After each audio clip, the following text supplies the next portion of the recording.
So, Dan, we're all sitting around, even like right before you get here, and we're tossing around ideas and, what do we want to do for the show today?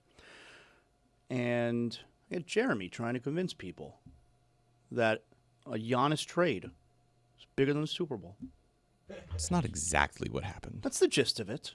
It's the gist. What I did say, and I do believe, is that if you get a 3-hour window next Thursday where Giannis, Ja, and another superstar are traded, that will be more entertaining than the Super Bowl. Are these people? What's wrong with these people? What's wrong with these people? I hear a lot of Super Bowl slander in the office. People next to me, I don't like it. Okay. The only Super Bowl thing is important. Name it's names. a national People holiday. next Mike to me. Ryan. Name names. Mike Ryan. Not into it this year. Yeah, I'm with Mike. Because one team isn't in there. Tony, make it out of 10. 0 out of 10. Rate every Super Bowl matchup. Where's this one? Ever? Yep. Yeah, go through it. Don't do that to him. I'm just saying, this is like a 6. How is it a 6? It is a 6. Guys, you guys are out of your mind. Quickly, I can do it inside of 5 seconds. Okay, it's a Super Bowl rematch. Okay, they so both what? wear Navy. It's going to be an assault on the eyes, and I'm not please. compelled by the matchup or stories. Okay, so Sam all three Darnold. wrong. The only thing saving this, Tony, and this is where you'll agree with me, the only thing making this competitive, Bad Bunny's halftime show.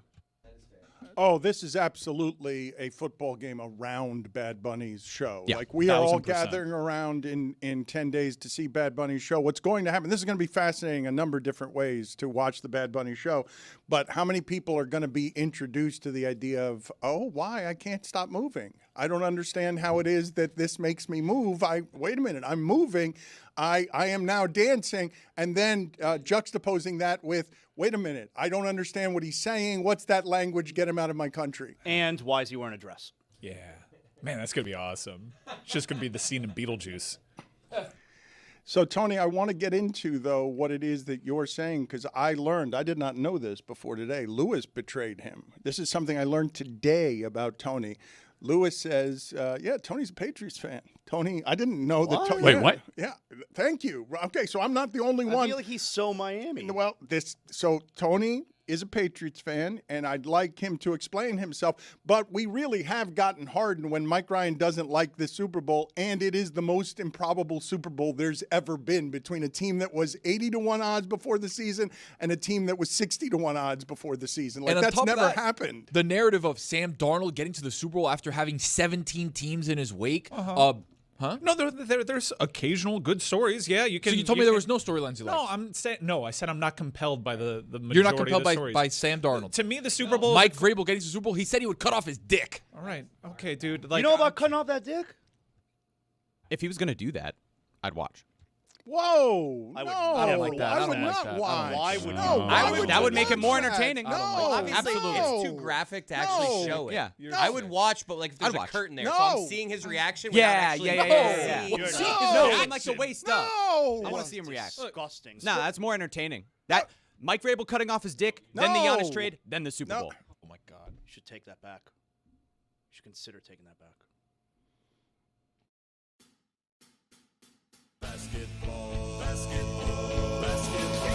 Basketball is back, Jack. Time for our favorite winter sport.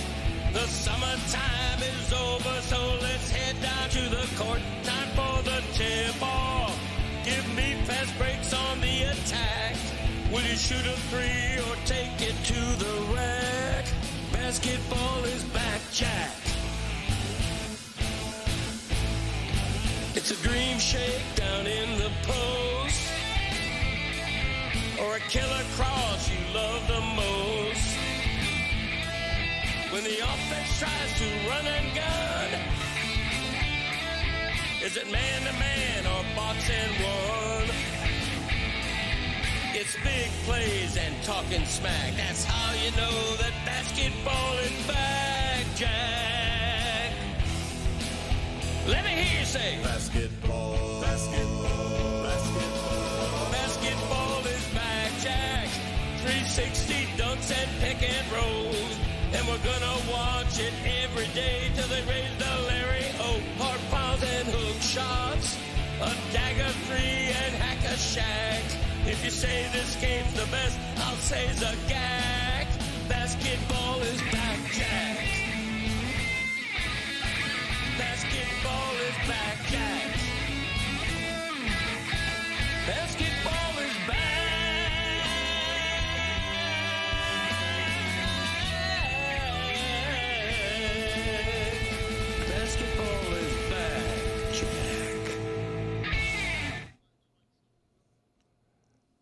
They already played the Super Bowl as part of the problem. Seattle and the Rams played the Super Bowl already. And so I understand how it is around here. There might be a lack of enthusiasm for Patriots Seahawks because beyond that, we'd all prefer to see, except for Zaslow, Rams Bills, something that's going to have offense in it that we know is going to have offense in it.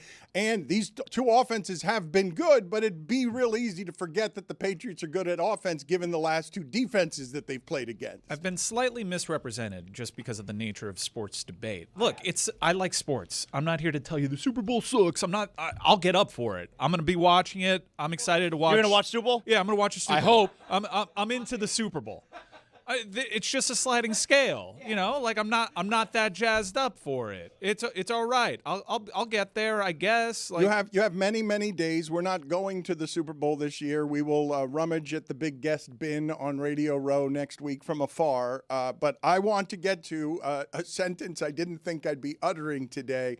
I want to listen to what it is the Dolphins long snapper had to say because the Dolphin talk that we had yesterday with Nick Wright caught me off guard. It legitimately caught me off guard when he said simply that cold weather teams are tougher and Miami teams aren't tough because you don't have to deal with cold weather.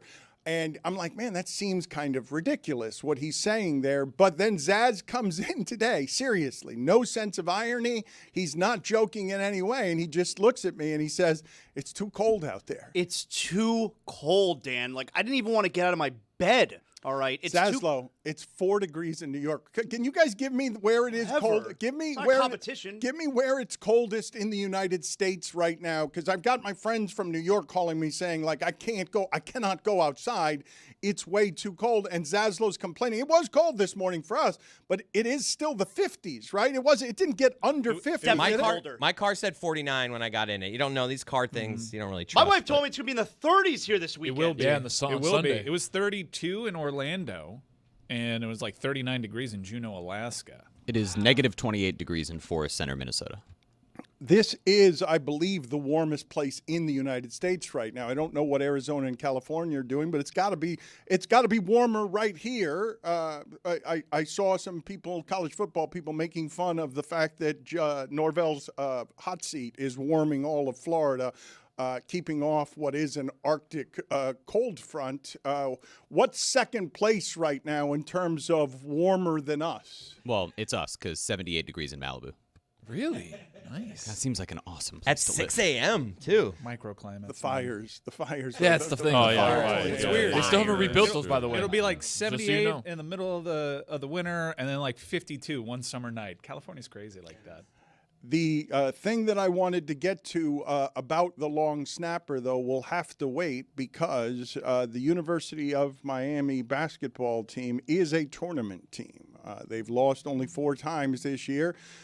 2 of the losses are totally understandable, right? You lose to BYU. I don't know if you guys saw the Arizona. Bugshambi called the Arizona's unbeaten. They're great. They went to BYU the other day, and they lost by 3 points. So Miami losing to BYU, there's no shame in that. Miami losing to Florida, there's no shame in that. The loss at home to Florida State was kind of inexplicable because Florida State's not any good. Surprising, and then another conference loss to Clemson. But that's a good basketball team. That is a tournament basketball team. Seems like it. And Larinaga wasn't, and Miami weren't able to capitalize the way you would like to off of a Final Four appearance where you build off it. But what Jay Lucas has done here is repair what's happened at Miami and gotten them back to a place where they can be a tournament team and will be a tournament team, but it probably also means that they're going to lose him. I'm worried about that, especially with Kentucky's head coach being under a microscope and the results not being there. I get it that it's Kentucky. You think they're going to get rid of Mark Pope in his second year? I mean, look what Jay Lucas has done in 1 year. There isn't a single holdover from the previous season. This is an entire rebuild for Jay Lucas. And he has Dan talking tournament. I want to believe right now they are projected in that 10-seed range. They're 6-2 in the ACC. The FSU loss was so bad. It is such a bad loss that it made me kind of reconsider this team. And if you've seen their games since then, not that they've been figured out. I mean, there's not like we are what we are. We're tough defensively. We're going to struggle with outside shooting. We're just going to try to out tough you. And I don't know how sustainable that is. But in terms of year one, I think Jay Lucas has proven that if there is a big-time marquee job available, he should be atop any search, which worries me because I think that dude is a dog about talent acquisition. He's basically Mario on the trail, and he's a really smart defensive coach. I really hope that we can keep him. I think what he's proven is that J spelled with an I at the end instead of a Y is much cooler. Because Jay Lucas with a Y doesn't really do anything for me. You look at this guy's name, J-A-I. I'm like, this guy's going to the tournament. Chris Cody is a 2-time Battle Core champion. Mm-hmm. We are confused by the spelling. J-Lay. Because that's usually Hi, Lucas. Hi, Lucas. I think we should start calling him Hi Lucas. I think in honor of GM of the Year. Mike Ryan's the GM of the Year. Co. You are looking at the GM of the Year. But that's because you're looking at both of us at the exact same time. Don't overlook me here. Yes. The Cyclones. I was looking at you because he's been saying you're looking at the GM of the Year, and he was never pointing at you. Collective we. Yeah. When you have said you're looking at Well, the it was a GM solo of the camera Year out shot. of your mouth, Chris Cody was spraying champagne over there. I would have said that the same way.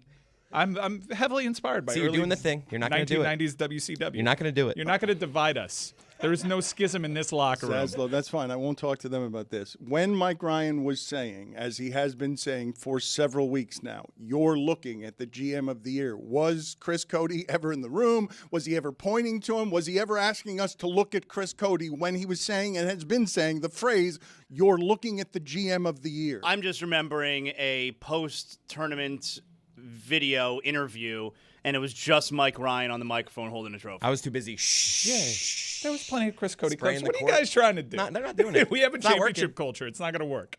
It's not going to work. I'm just interested in accuracy, and I'm asking Zaz, who's the biggest journalist among us these days. Don't ever question my integrity. Look, in fact, this is a good time. We're like Riley and Ellisburg. This is a good time to do an Is This Journalism segment with our foremost journalist. Which one are you, Chris? Jonathan Zaslow. Jonathan Zaslow is Probably Ellisburg. a judge. He is somebody who's an expert in the race wars. Race war expert. He is a journalist. He's a radio host, He's a obviously. sucker. South Florida legend. Whoa. Don't ever say that again. He's also You're a cuck. kind of a sucker. You know that. He is. Don't. Everybody knows I'm never going to be a cuckold. Big ass head. If there's one thing they know about Zaz, is that that's not for him. Can we get to this Is This Journalism segment? Does it have any imaging? Is it just a question we're asking and then Zaslow rules? What is the nature of this segment? And is this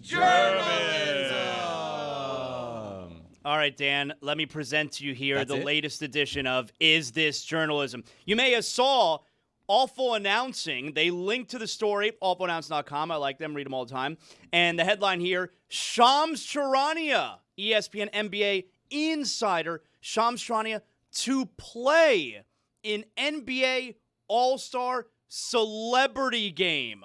In a couple of weeks is the All-Star Weekend. They have all kinds of activities. One of them is the Celebrity All-Star Game. You'll have like musicians, media personalities, Celebrities. TikTokers. Celebrities. Yeah, like kind of low-end celebrities, right? I don't know about low end. Yeah. There's some good celebrities. there. Kinda J. low Cole end. played one time. Where were you when Win Butler set the world on fire? I don't even know who that is.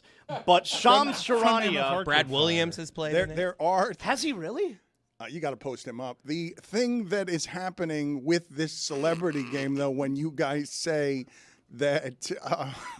There's no way that. Come I on, love stay Brad in Williams. I love him. Don't make me There's no break way he played. character. Do not make me break character. Hell in the paint. You guys got to keep a Switch. straight face there. You cannot. He can set a screen, Hold it man. in. The accusation being made by all of you that the celebrities are low end. It's hard to find. He did the jump ball. We're playing. Wait a second. Oh, bad shot, too. No. Let's make sure that tip is sent to video. That was great. Yeah. That was really great. Yeah. Was that AI? It is That was correct. not Allen Iverson, no. It is correct. Look, this is what I would say, both of what Zaz is saying as it regards the cold, okay? It is correct to say that it is colder than it's acceptable to us, but it's also wrong to say that at present, right? So you're right, but it's wrong. You're right to say that there are some low celebrity quality of Q rating in that game, some, but you're wrong because it's hard to find enough celebrities to fill out 2 total basketball teams to make that game as high-end as you'd like it to be. But if you guys would look this up for me, I'd appreciate it, Jeremy. Just the last 5 celebrity games. Give me what is the highest-rated celebrity based on fame and the lowest rated so that I can get an accurate appraisal here. But please make a ruling first on whether or not this is journalism. Shams Charania is going to play in the NBA All-Star Celebrity Game. Is this journalism? No, it is not journalism. Shams playing in the All-Star Celebrity Game. Not journalism. By the way, what are his credentials to play in that game, though? Just because he covers the sport? Just because he's... Oh, sure. He's probably the biggest celebrity if you want to talk about, like, followings and people that know him. But where's his hoop credentials? Where are they? What are you getting at? He covers the sport, What are you okay? getting at? Let me see his jumper. What are you I want to see getting his at? triple threat. I'll tell you what he's getting at. Let's go and put a camera directly on Exactly Tony. right. And go Thank ahead, you. and Tony, Zoom in and on go me ahead really and quick. tell Shams what you actually want Shams? to tell him here. Shams, big fan of yours. Okay, I like what you do. I like what you've become. Don't do this. Me and you on a court right now. Oh, stop. I beat that ass one-on-one. Oh, Easily. Easily. I don't know how tall you are. It doesn't matter how tall you are. If you get one of these in the post, wow, you're flying You're back, gonna feel buddy. like Brad Williams in the pose. Me and you. Where is it at this year? San Francisco? No. No, that's where the That's Super Bowl is. Super Bowl is okay. Wherever it is, it LA. doesn't matter. L.A. Okay. Inglewood. L.A. Inglewood. That's Always right. up to no Clip, good. right. Thank you. At the wall. Meet me at the Intuit Dome. I think it's called Intuit, yeah. Intuit Dome. Me and you, one-on-one. You'll get into it. I'll wait for you here. Wait a minute. So you go to the Intuit Dome. You'll wait for him here. I'll wait for him here. He's going to be there. I'm going to wait for him Okay, here so as until far we get the away thing, from and then him we go over as there. you can be practically while remaining in the geographical United States. Exactly. But then I'll go over there. So, Mike, do you think he should have another crack at calling out Shams better than that? No, or- I didn't enjoy that one bit. And we talked about the University in Miami, and we closed that loop and started talking about journalism. We didn't talk about the headliner when it comes to the University of Miami basketball team. I'm talking, of course, about Salih Altuntaj, the Turkish delight. Every time I've seen him, I notice his bald spot. I'm like, how old is that person? How old is that person playing for the University of Miami? Salih Altuntaj is definitely 38 years old. There's no question about it in my mind, but he is regularly getting playing time. 6'10", like it. big. Jay Lucas has these Europeans playing some defense. Sorry, hi Lucas. But every time Salih Altuntaj steps onto that hardwood, I also hardwood. I'll beat him one-on-one, too. No, you will not. He is fun to watch. He is fun to look at. Mike, is anyone questioning? Because when you say 10 seed for the University of Miami, 17-4 ACC team, I think Renault and Henderson and Donaldson, like that's enough. To me, that feels like enough to be something that's in the tournament. And Henderson's a good player, huh? Yeah, he's a really good player. If you win 10 games in the ACC, you're in the tournament. I don't know. The ACC is not looked at the way it once was. I'm not quite there yet. They look so bad against FSU. That is such a bad loss. I know it's college basketball, but it's and that one. happens. But they're 17-4. Their other 3 losses are credible losses. Yeah. Like that's not. Just beat Cal. Beat Cal on Saturday. Well, they beat Stanford. Stanford's not making the tournament. They beat Stanford at home, and I understand They got a why good little point guard though. that FSU game. It's inexplicable that they lost that game at home. It honestly is beyond. College kids are gonna be inconsistent because they're college kids. I'm not even talking about athletes. I'm just talking about college kids.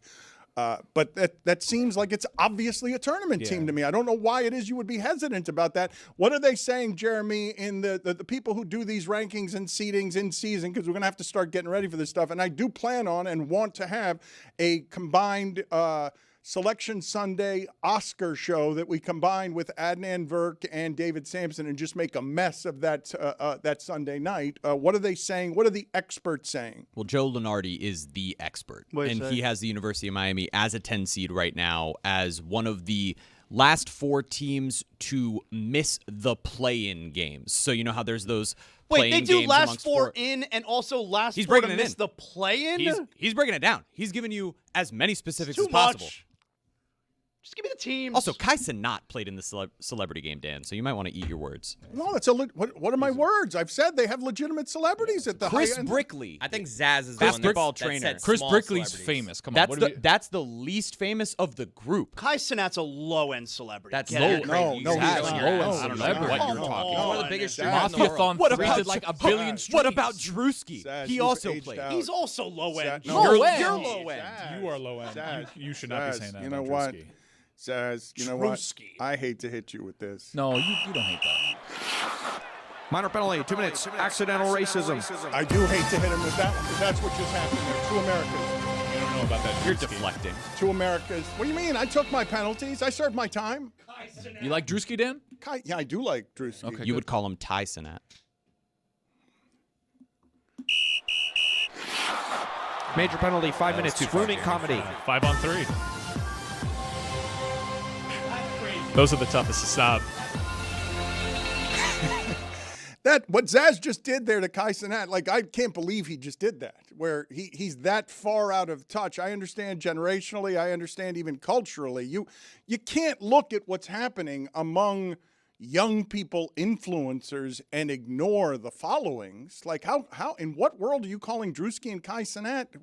In what world are you calling them small celebrities? By the way, Dan, Kai Cenat's Mafiathon 3 was an all-time record-breaking 30-day Twitch subathon where he became the first streamer to surpass 1 million active subscribers and had 742,000 active subscriptions by September 23rd. It started 2 days earlier. I am in my 50s trying to keep up with the young people. I hope people do not hear my inner monologue. Get really worked up about Drewski. I just got enraged on behalf of Drewski's How dare you? You played it well, following. Dan. No one knew. No one noticed that I'm 57. You're cool. No. Push No, I am. No one's seizing on this. You're You know- cool. you know Keep what? it together. I stream shit. I like this character. You two speaking as my inner monologue, whispering as my inner monologue. Say something about I show speed. The long snapper for the Miami Dolphins. His name is Blake Ferguson. Former long snapper. Thank you. I Here we go. appreciate Sweet it. spot. Back on track. Everybody's none the wiser. You think long snapper is my sweet spot? Dolphin. Yeah, Dolphin. Ooh, share that Larry Izzo story. So Blake Ferguson was the long snapper for the Miami Dolphins, and he is on a podcast. The And Dive Bar Pod. Jed Weaver was my neighbor once. Say that. and here it is, what Blake Ferguson had to say again as the former long snapper for the Miami Dolphins. Do you think it's fair to say that McDaniel was too much of a player's coach and too lenient at first, and then when it hit the fan, it was like, oh, let me try to reel it back in? It's too late. Yeah, it's too late. The leash had gotten too long. His intentions were right, but the execution got the best of him and the team. When you allow players to have a voice in the locker room and control a lot of how every single day runs, you leave yourself vulnerable to that getting out of control quickly. I think the best coaches are able to manage player relationships and manage keeping their players happy while still having a healthy level of respect for the fact that at the end of the day, it's his call. And I think that sometimes that line got blurred. I do not mean this as insult. I actually mean it as compliment. It's going to sound like an insult, and it's weird. No, because this one, you guys will understand what I'm saying as soon as I get through it. Blake Ferguson, and I do not mean to rip him on this, is somebody the entirety of his career, because he did his job so well, I never noticed or thought about as a Miami Dolphin. And it's only because he did his job successfully that I can say that. And so this is a person giving voice to something who's in the locker room, and you can dismiss him as a long snapper if you want to, but he was exceedingly competent at his job, because none of us ever noticed in his entire time long snapping that he messed anything up. The Fergusons are the first family of long snapping, by the way. Does His a brother long snapper ever actually get coached? by the special teams guy. Does he? He doesn't have to block anybody. Hey, a little lower. Hey, nope, a little higher. Hey, good job. He does have to block. He does have to do other Well, things. actually, other are No, you than- you're not allowed yeah. to touch him. He doesn't have to block. No, but he's got to go down. He's got to go down. He's either got to go down the field or be. Oh, in right. the Oh, tackle. he's gotta cover. He's gotta Yeah, cover. Yeah, he's got to play football after snapping the Oh, ball. right. Okay. How many career tackles has he got? I thought I was pretty good there. The long. Wait a minute. That voice changed. What's happening there? I gotta You find you gotta your stay inner in monologue character. voice. Well, it's got to be a little insecure. It's got. It almost turned into Man 101. It's too masculine. We're doing okay. Yeah, it's got to be. It's got to feel a Easy, little. buddy, Yeah, easy. a little feeble is what it has to feel like. Keep working on it. We'll get it before the end. Blake of the show. Ferguson had 1 assisted tackle Ooh, last year. So a lot of needed more Yeah, coaching. 1 assisted tackle. That job is a really excellent one to do for a living if you don't mess up. Like If I had a son, I'd be like, I'm going to make you a long snapper. We But can do this. Do you realize where it comes to human error? Honest to God, like this, it's something that's perpetually unnoticed in the NFL, and next to nobody talks about it. But it's the weirdest.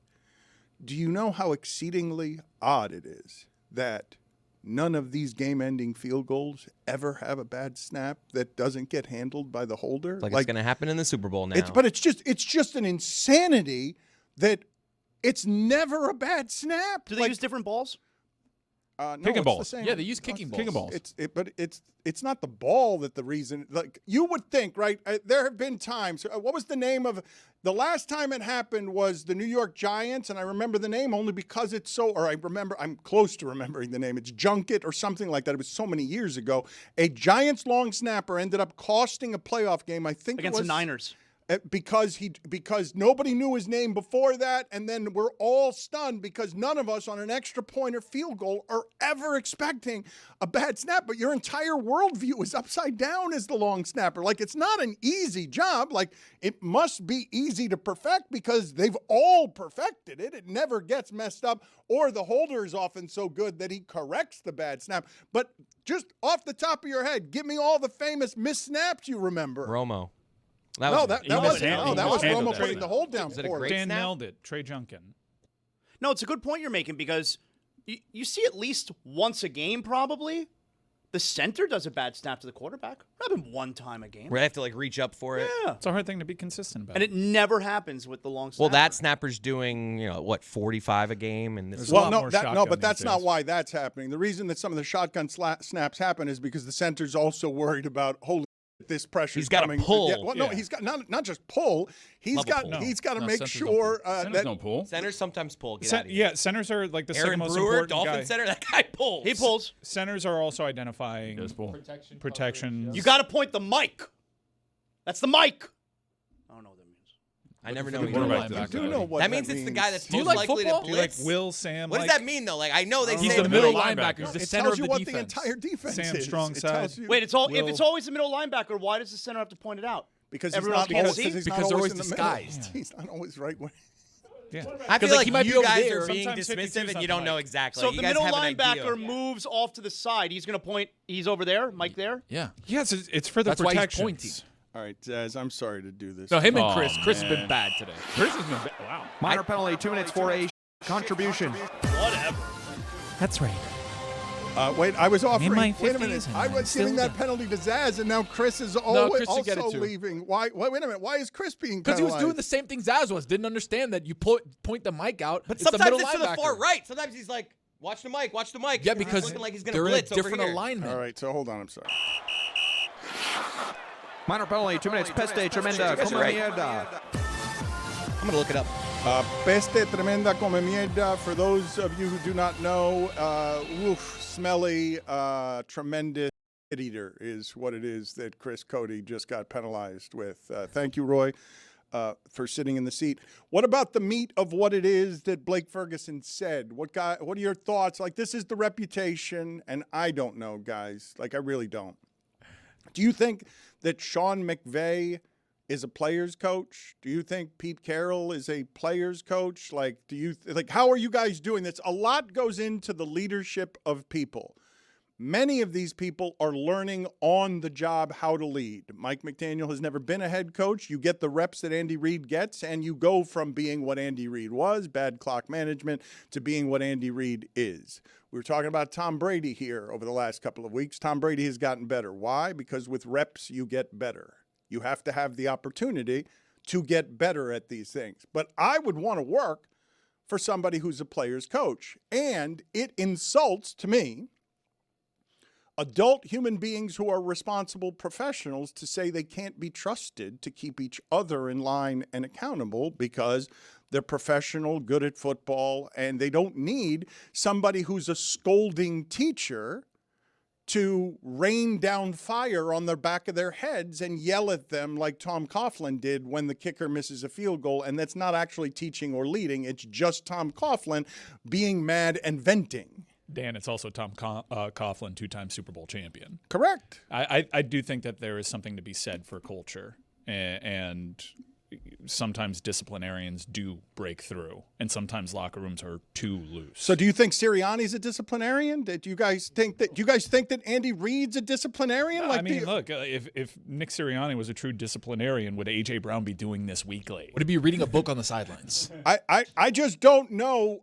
Look, Blake Ferguson has more information than we do, and it is really easy to say from the outside, players coach didn't have any control of his men. But to me, it is deeply insulting, right? Given what all of these men have done to get to where it is that they've gotten.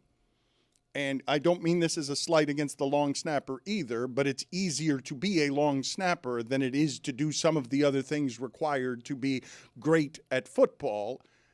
It insults them, to me, to say they need a babysitter, that they can't learn how it is to control themselves. There's the reason for a manager, to me, a manager of people in sports. The reason is because all the guys want to play and everybody wants to be out there, and somebody has to make those decisions that are hard decisions to make that, look, you merit this or you don't, and this is how I'm assessing you. That's the job. Now, there are other parts of the job, and people management is one of them, and one of the things you have to do is when the guy who's not playing or not getting the ball enough, you got to get A.J. Brown right. But who are the coaches in the NFL? I know Belichick's the model, but we've seen there, Tom Brady kind of had that one figured out by the end and didn't actually need a whole lot from Belichick in terms of breathing on his neck. Right, but we can't just discount the winningest champion head coach of all time and the Patriot way.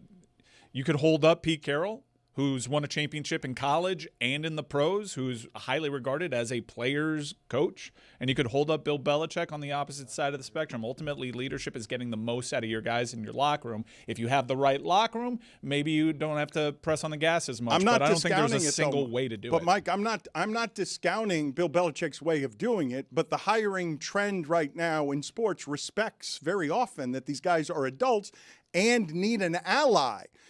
Like you've heard me say before that in some instances, the CEO or the coach or the leader also has to act as administrative assistant, especially in the modern age where you've got players, you've got a generational gulf. But I get it in college. They are often kids. So you might need a guy who's a little bit firmer with stuff because they're still kids and they're still trying to get away with things, and college kids are rule breakers. But the adults are professionals who have climbed over a whole bunch of other professionals who are fighting for money to get where they are, and they care deeply about being good at their jobs, right? So what they need is someone to help them as much as teach them, but the audience loves the teacher, loves the guy who's going to point at them and breathe fire at the back of their neck. And I just don't think that's not what McVay is doing. That's not, it's what Cignetti is doing. But it's not what McDonald is doing. Dan, to your point, though, like you said, respect. And I think respect is a two-way street between players and coaches, right? You can't have the substitute teacher that lets you do whatever you want. And then when it's time to buck up and he's like, hey, you got to respect me. And they're like, buddy, we know what your deal is, right? You have all these new coaches that can kind of do both things, right? They can be the teacher. They can be the guy that puts you under his wing and says, hey, look, this is how we do it the right way. And also be a player's coach. You talk about Ben Johnson.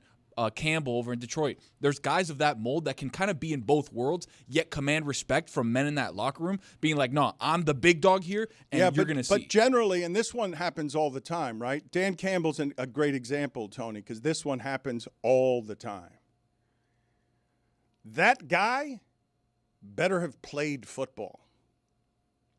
Like, if you're going to be Dan Campbell Fair. and walk You those. mean like at a high level? No, yes, played football. Not at Yale the way that Mike McDonald did. That you look at him and you Belichick know he didn't play played. it at a high level. You know that he played foot. No, that's that guy. I'm saying no, but Belichick wasn't. I'm also a player's coach. No. Belichick was just. I'm you in mean charge. like the Vrabel, I'm Campbell talking. deal. I'm talking about what he's talking about, where Dan Campbell can live between both worlds. I'll breathe fire in your face, and also I did it.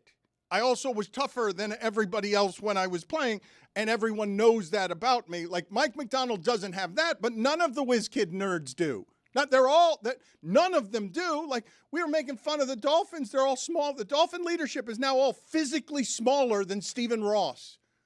Everybody who leads the Dolphins is now 5'9". I think if you're going to be a player's coach, you need to earn people's respect. You can build relationships, but you also have to show that you have your stuff together. Well, that's what it is. Like, anytime I've ever asked former players or even current players about that kind of stuff, it's always all they care about is, can you help me be prepared on Sunday? Exactly. Do you know what you're talking about? It's all I care about. Dick Vermeil was out there crying. Was widely considered like such a player's coach, but he's also a Super Bowl champion and made it to another Super Bowl with the Philadelphia Eagles. He commanded respect, and they never had to wonder, is this guy just a joke? No, I don't he's know. got his stuff buttoned up. Yeah, I don't know where we put Josh McDaniels on this tree in terms of coaching. Obviously, he was someone that was under Belichick and saw everything there. But as an offensive coordinator, the way that he handled Drake May, there's a clip from NFL Films that was circulating around, and Drake May in the middle of the fourth quarter, vulnerably, goes, "It's hard. Good God." He's just really frustrated offensively, saying that to Josh McDaniels, and he says, "Look at me. It's gonna be hard, but look. This will be the most rewarding 6.5 minutes of our lives if we can get it done." And he just looks him in the eye, man to man, on a knee. That's just having a moment with a vulnerable player. And Drake May then later in that game has the confidence to call his own number and make the play that gets them to the Super Bowl.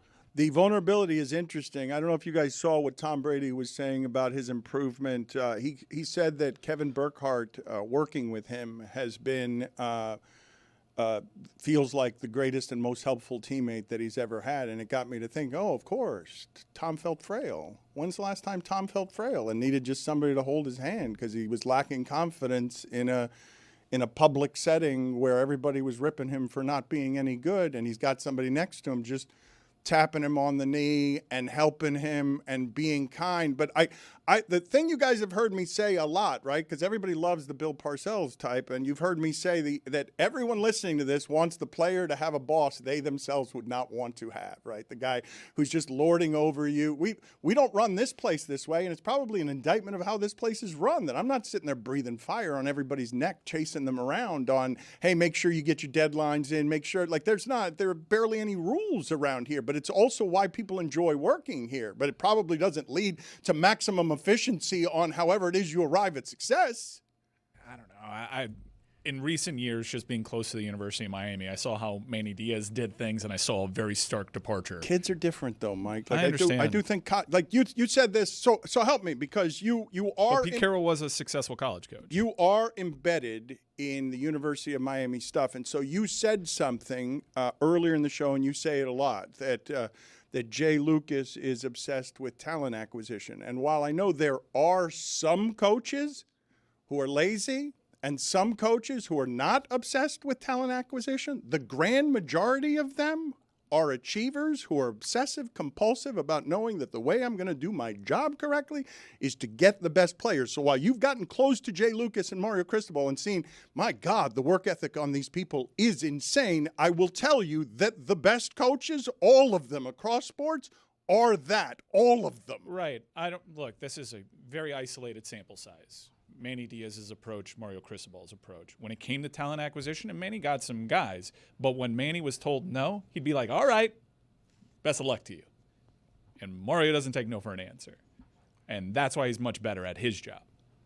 But Manny Diaz is the one who won the ACC. And he just got cucked. Manny Diaz. And he just got cucked because he just lost his leading receiver and like leading Zaz. passer. Zaz, you know about that cuck? games. They lost 5 games. Why are we comparing? Don't ever ask me about my cuckold. Why are we comparing Manny Diaz to Mario Cristobal? Manny Diaz lost 5 games this year.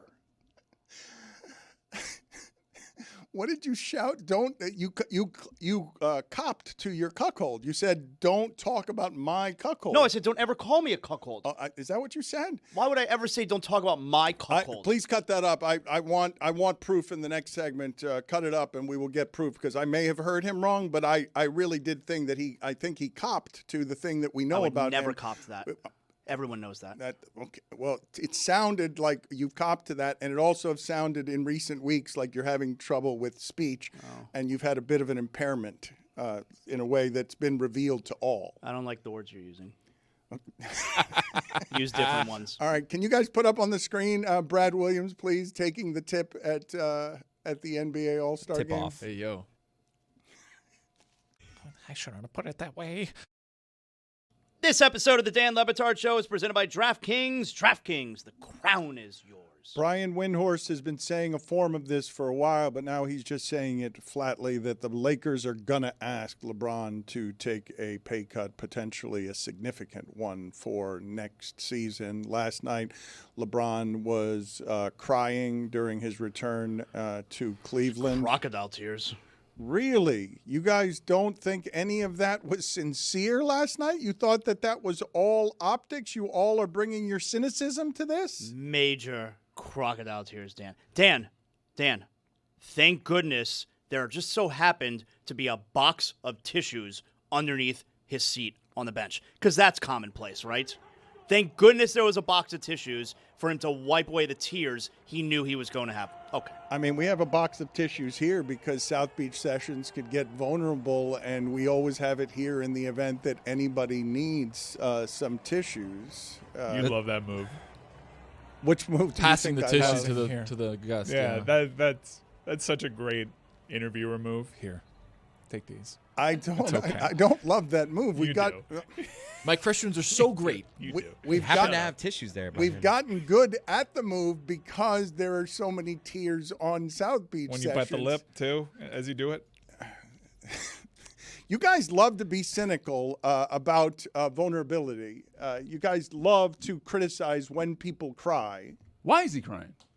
I imagine it's a combination of age, appreciation that you don't have at the time that you're young when you look back at things and memories and you're at the end of your career and whatever it is your identity was at the top of this sport. My guess is that memories. Greg Cody's been crying more at 71 than I've ever seen in his life. He does acknowledge in postgame. He won't say it definitely. He's like, this might be my last time LeBron is in the portion of his career that Greg is in the portion of his life. Right. Like he's about to bury the person that he has been for the last 20 some odd years. Jeez. Right, but he's been warmly received consistently in Cleveland since he won them that title, right? So it's not like I don't know if the novelty of, my first time back here after leaving this franchise, they threw batteries at me, and now I'm being cheered to I don't know if that novelty ever wears off, but I got to imagine it gets diluted because, he's done it a lot. It's also LeBron. Like, he could get traded to a team that he feels better on, and then he goes and plays Cleveland 4 more times the next year. Okay, but this part, right? Team could be. This part is, to me, always interesting, right? Kobe used to say that the one that mattered to him the most is the one that he got without Shaq because he proved it to himself. LeBron getting the championship in Cleveland, very few people, that's the best moment of his career and life, and there will be nothing like that. And crocodile tears, when you mention it, Zaz, it reminds me, Stugotz patented not knowing what crocodile tears were. I'm telling you guys, you were on stage. Dan and I were both crying. Yeah, like crocodile tears. We believe Dan crocodile was tears are fake. Crocodile tears are fake. I thought they meant big. David Sampson is with us now. He's always good for cynicism in all circumstances. So I would just guess off the top of my head, even though you've been more emotional lately than I've ever seen you, that you think that LeBron's tears were crocodile tears. What say you?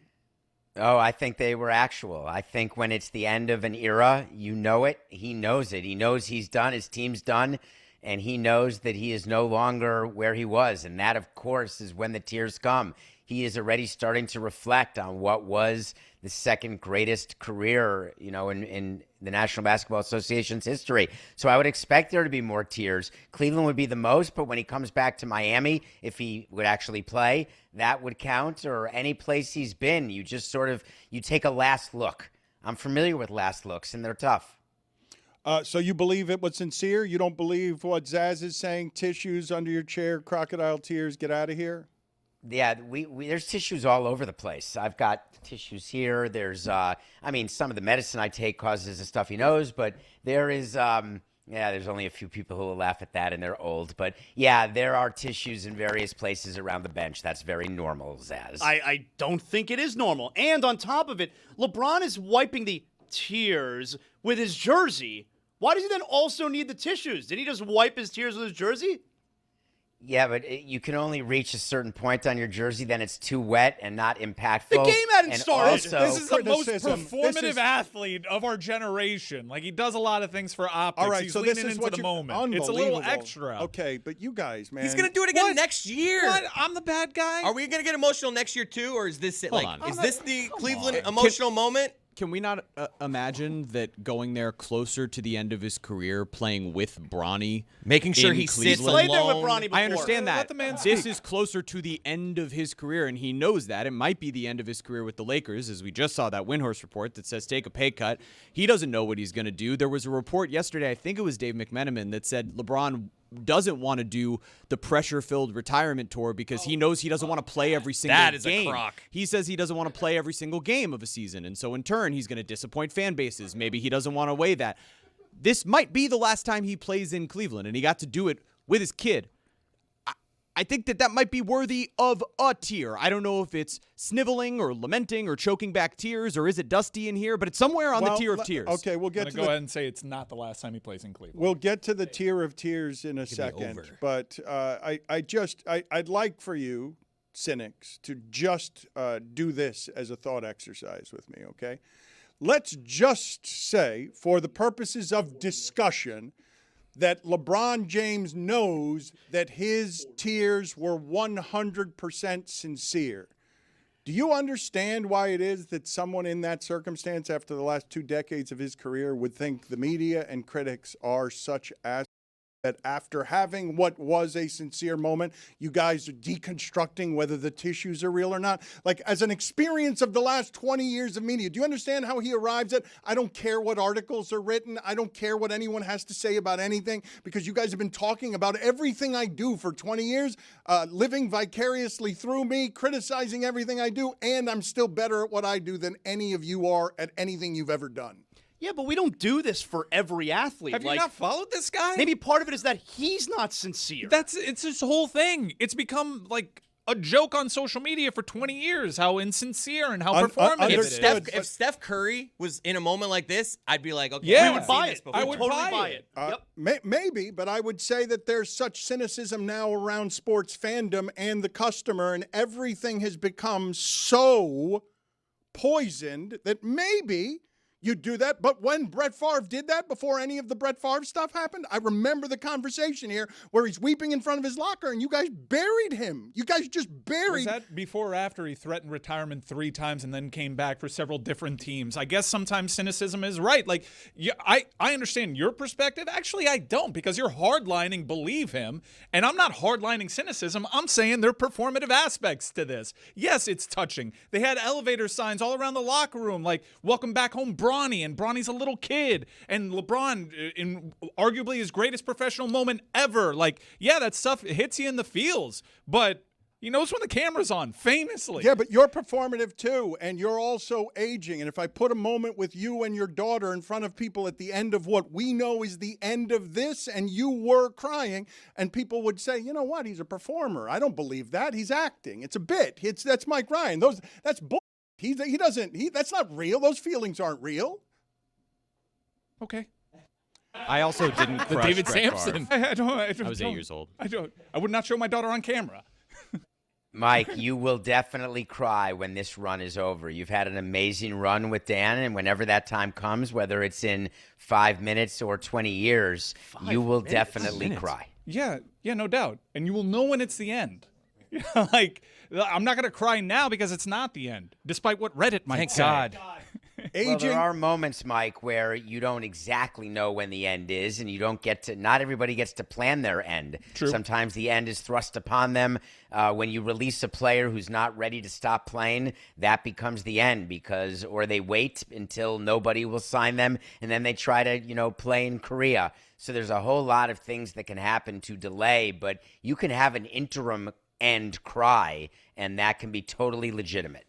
So LeBron evidently says that he does not want a retirement tour, and I guess I will give this to you guys late. Yo, chicken time. Clearly just waiting for the camera to be in front of him. Not only is he going to have a retirement tour, he's going to have a retirement multi-year tour. He'll announce it several years in advance. What if he plays for the Heat? He's going to play Cleveland. Last game in Cleveland. He'll play 41 games at home for them next year. I'm going to be totally okay. Last time he went to Cleveland. Again, he got mad for the Heat. He can do whatever he Big wants. Uncle Zaslow cuckold. China. Big ass head. Samson, the thing I wanted to ask you about the Belichick stuff, because, God, the last 24 hours have been funny. Is it at all possible, and what percentage of possible do you believe it to be, that now that Bill Polian has been wrongly accused, and everyone's still got their conspiracy theories, but one of them that is possible, that is less nefarious than all the others, is the 11 voters who did not vote for Bill Belichick thought it would be at least 11. At least 11. Thank you. They could have. It's not unreasonable to think that because there were a limited number of senior votes that they could give, and they could think that Bill Belichick was going to get everyone else's vote, they decided to use that on an L.C. Greenwood or someone else that would get in, because they assume there's no way that Bill Belichick wouldn't get in. Are you willing to think that that's in any way plausible as we all think and suspect the worst? Well, yeah, there was a column written by someone in the Kansas City Star that said just that. And that happens in baseball, too, when you can only put 10 players on a ballot. There are great articles written each year. Take a look at our friend Jason Stark at The Athletic, where he will say that his ballot, there was room for a certain player one year, but not the next, or not last year, but this year. And then the reason behind that, it's a totally legitimate reason it's really called ballot playing. It's where you understand where the person is in terms of needing 5% in baseball to stay on the ballot for the next year, and you don't want someone to fall off the ballot. So there's stuff like that goes on all the time. It just so happens that enough people either thought that, or thought that he was cheating and wanted to penalize him a year, or wanted to make sure they acquiesced to Robert Kraft. Whatever the reason was, enough people had enough reasons that he did not get voted in. And the funniest one for me is people thinking they're going to do a revote now, and maybe before the announcement they will right the wrong. That's what Cody said yesterday. Oh my God, that's idiotic. That's like you don't like the result of an election, so what you say is, you know what? Let's recount it. No, forget the recount. Let's just redo it and only let a certain number of people vote. It's just people can ask for that, but it generally doesn't happen. And send the FBI. Wait and see. But David, somebody is straight up lying in that room, right? Because you had the finger pointed at Bill Polian, who, by the way, I think they're going to kill, all right? Because apparently he's being completely falsely accused. I think they're going to kill this old man. And you had the Hall spokesperson come out and say, not only did he vote for Belichick, but he didn't speak at all during the meeting. Just to be clear, right? Just to They're be gonna clear, shiv him? you think the stress of this is going to kill Bill Polian? You made it seem like you did make it seem like that guy, that giant guy who welcomes everyone into the Hall of Fame. What is his name? I don't think Dave Baker's with us anymore, by the way. Okay, well, the guy who used to, who was 6'7", and die? I think he just retired. I think he just retired. That might be a went away. $50 Maybe he just fine. retired. That might be a $50 yeah, fine. that's a 50 The on your fine head top. bucket's coming back. I really and hope this guy's still alive. Wait a minute. Let's see what. I'm the only one who knew his name. I shouldn't get fined. What is his name? David Baker. No, you can't kill. See David Baker. Is he still alive? Age 72. Still with us. Oh Still my with God, us. that's a $50 fine. You gotta pay that. Okay. Yes. No, it's not No, okay. it's not a I don't have $50 It's not a cash fake on me. thing. It's all No, right. it's Doesn't not- matter. We're going to figure this out. Yes. No. We'll take something else. He thinks it's a joke. No, it's not a joke. Put it on the poll. But also, I think it should be a bigger fine, because David Baker, who is still alive, the way that you phrased that made it sound like David Baker was going to go to wherever Bill Polian was and just shiv him. They're going to kill him over with this. a rusty, He's right, though. a rusty utensil that he had sharpened I in think his they're kitchen. going to kill him. I think he's right. The stress of it. Yeah. David, what do you think? You said all of those reasons. What is most probable? Is it most probable that there is no conspiracy, there is no pettiness, there is none of the stuff that we love talking about, and it's just sort of a clerical error? Well, it's not clerical. You know error. what I mean. You know what I mean. You know what I mean. Okay, thank you. I'd say the most probable is that Robert Kraft was involved. And I read his statement very carefully. It was very carefully scripted. And it was meant to deflect. It was meant for people to say, oh, yeah, there's a problem between us. You know that, I know that. But, man, I would never get in the way of him being in the Hall of Fame because he should be unanimous first balloter. I thought he went a little overboard. Robert Kraft is maniacal, as many owners are, because you need to be to have that level of success, and egomaniacal as well. And thinking that he controlled or attempted to control and succeeded in controlling a Hall of Fame vote, that's not a far reach. This kind of stuff goes on in every sport. It just doesn't get talked about a lot. So Polian's just the fall guy then? You say, what is he the fall guy for? For the guy who led the charge against Belichick not being in the Hall of Fame. I don't know why he's being... That was just... I don't either. That's the point. It's not... I don't think the stress is going to... You think that's going to kill him versus a wide right?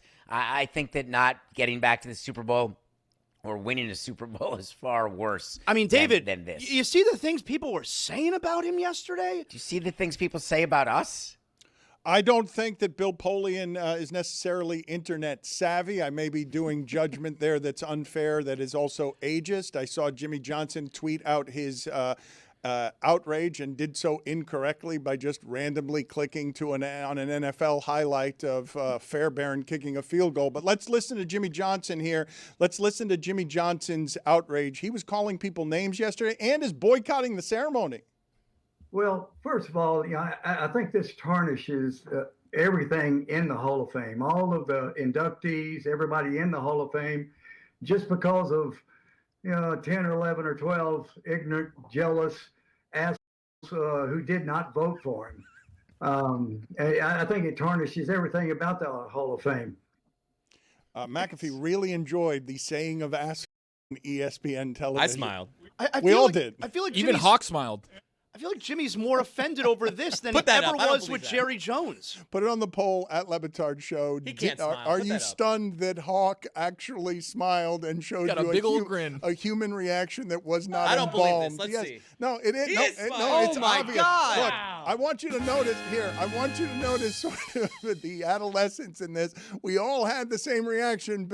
Jimmy Johnson said "ass" on Disney television. Here it is again. Let's just play it again. First of all, I think this tarnishes everything in the Hall of Fame. All of the inductees, everybody in the Hall of Fame, just because of 10 or 11 or 12 ignorant, jealous assholes who did not vote for him. I think it tarnishes everything about the Hall of Fame. He's also boycotting the ceremony. David, what are your thoughts there? I'd like to stop playing that clip. That would be my first thought.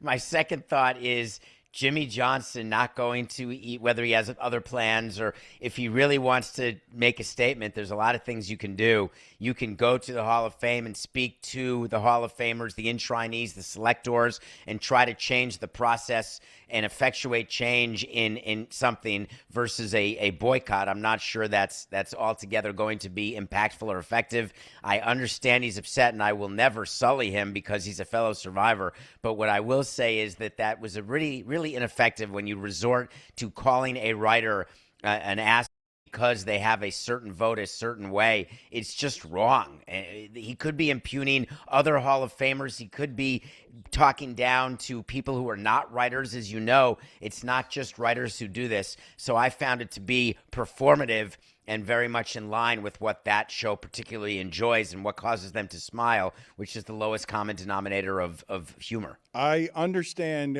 where and how sometimes David has a bit of narcissism when it comes to thinking that the audience knows about the entirety of his life. But when he calls Jimmy Johnson a survivor there, he is not saying of a disease. He is saying of the television show Survivor, just so you know, because I saw Zaz's reaction here, and he's like, did Jimmy have cancer? Did he almost die? He's a fellow survivor. And so I will just point out to you, I know David comes on here assuming weird, right? that everyone Back in late 2010. He comes on here assuming that everyone listening to this knows that he was on Survivor and Jimmy Johnson was on Survivor, and furthermore, that is supplanted Cancer Survivor as how people think about survivors. So I just wanted to make that clarification for everybody, because you confused Zaslow and others around here by apparently giving Jimmy Johnson cancer he did not have by the way that you phrased that.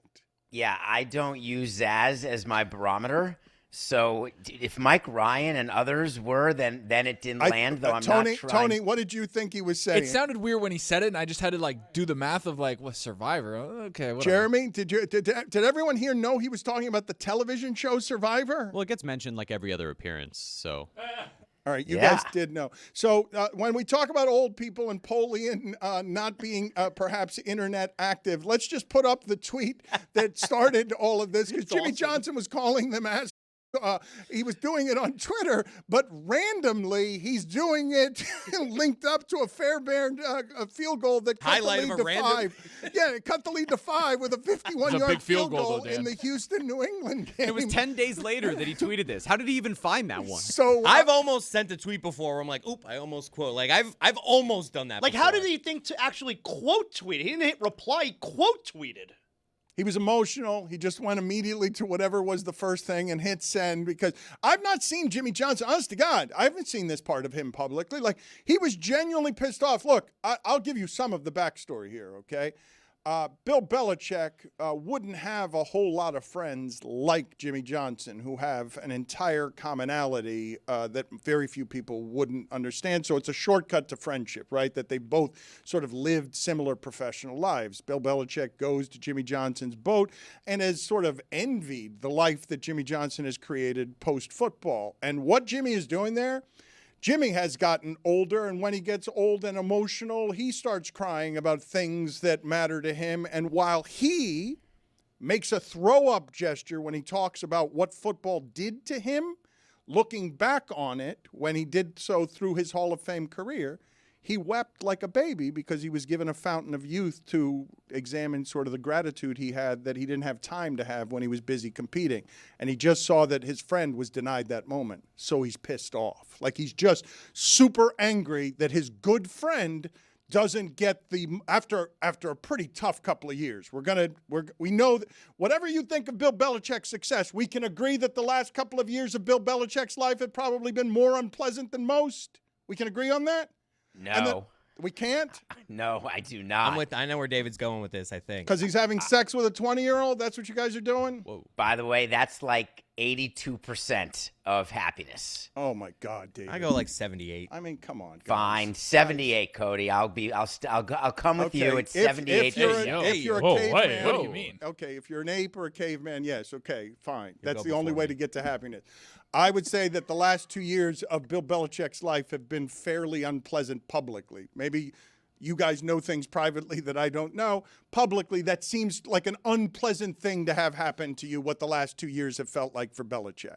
I think there's a big difference between being the subject of a PTFO and having Jordan be all upset and threaten to sue, and the way Bill views it all. I'm talking about losing and your legacy disgrace and fighting with Bob Kraft in public. I'm talking about your professional identity being covered in cows. Yet now that he didn't get in on the first ballot, all of a sudden he gets this entire cycle of greatest of all time, absolutely the biggest slight in the history of Hall of Fame, based on total recency bias, because I have to go back and look to see which other unbelievable players didn't get in their first ballot, to say that this is the number one slight, the most egregious in the history, perpetuated by nothing but media ass. It's a little much to me. That's all. There is some truth to that. I mean, yes, the last couple of years have been lousy publicly for Belichick. Last 24 hours, gotten a hell of a lot more praise than he's gotten in a couple of years. That is correct. That ends up being an interesting thing that's happened to Bob Kraft, where over the last 24 hours, it's the best reputation stuff that Bill Belichick has gotten in 2 years. That's not up for dispute. But you guys are telling me that part feels good without acknowledging the first part, which is the last 2 years probably were unpleasant to him, other than the time that he was having sex. I like to think that Robert Kraft may have miscalculated and may be thinking to himself, though owners very rarely actually think they've done wrong. Even when the result is bad, they don't view their actions as the cause of that result. They view all of us as misinterpreting what the action was. So you'd think that Robert Kraft would say, wow, I miscalculated. I didn't realize what I'd be doing was adding to his legacy and helping him be more of a hero. I was trying to make sure that my thumb continued to stay on his shoulder and keep him below me. And I wonder whether he regrets it. But knowing the way owners are, I would say he likely doesn't, and views all of this talk as really nothing, and will all be soon forgotten. But Bill Belichick not being a first ballot Hall of Famer will be just part of his byline. Dan, it's not just the sex. It's the companionship. It is. The snuggling. It's the little... Hey, let's go The for a walk. conversations. The yoga on the beach. Let's go rent a house with a squeaky door. We'll watch movies all night. How did Pablo find that? We should get a dog. David, when you look at everything that is happening with Giannis Antetokounmpo, your thoughts are what? I'm just upset about how it's being handled. I'm upset that what's happening is that Shams comes out and says now it looks like the Bucks are looking to listen. They're willing to listen. That doesn't change. Teams always listen on everybody. There's never been a time where you call on a player and you say, no, I don't even want to hear what you have to say.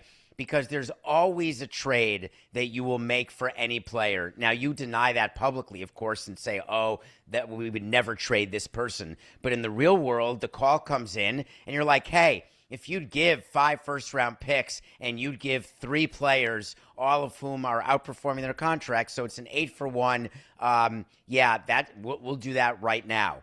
And so there's always a reason to listen. I don't think the Bucks have changed their mind.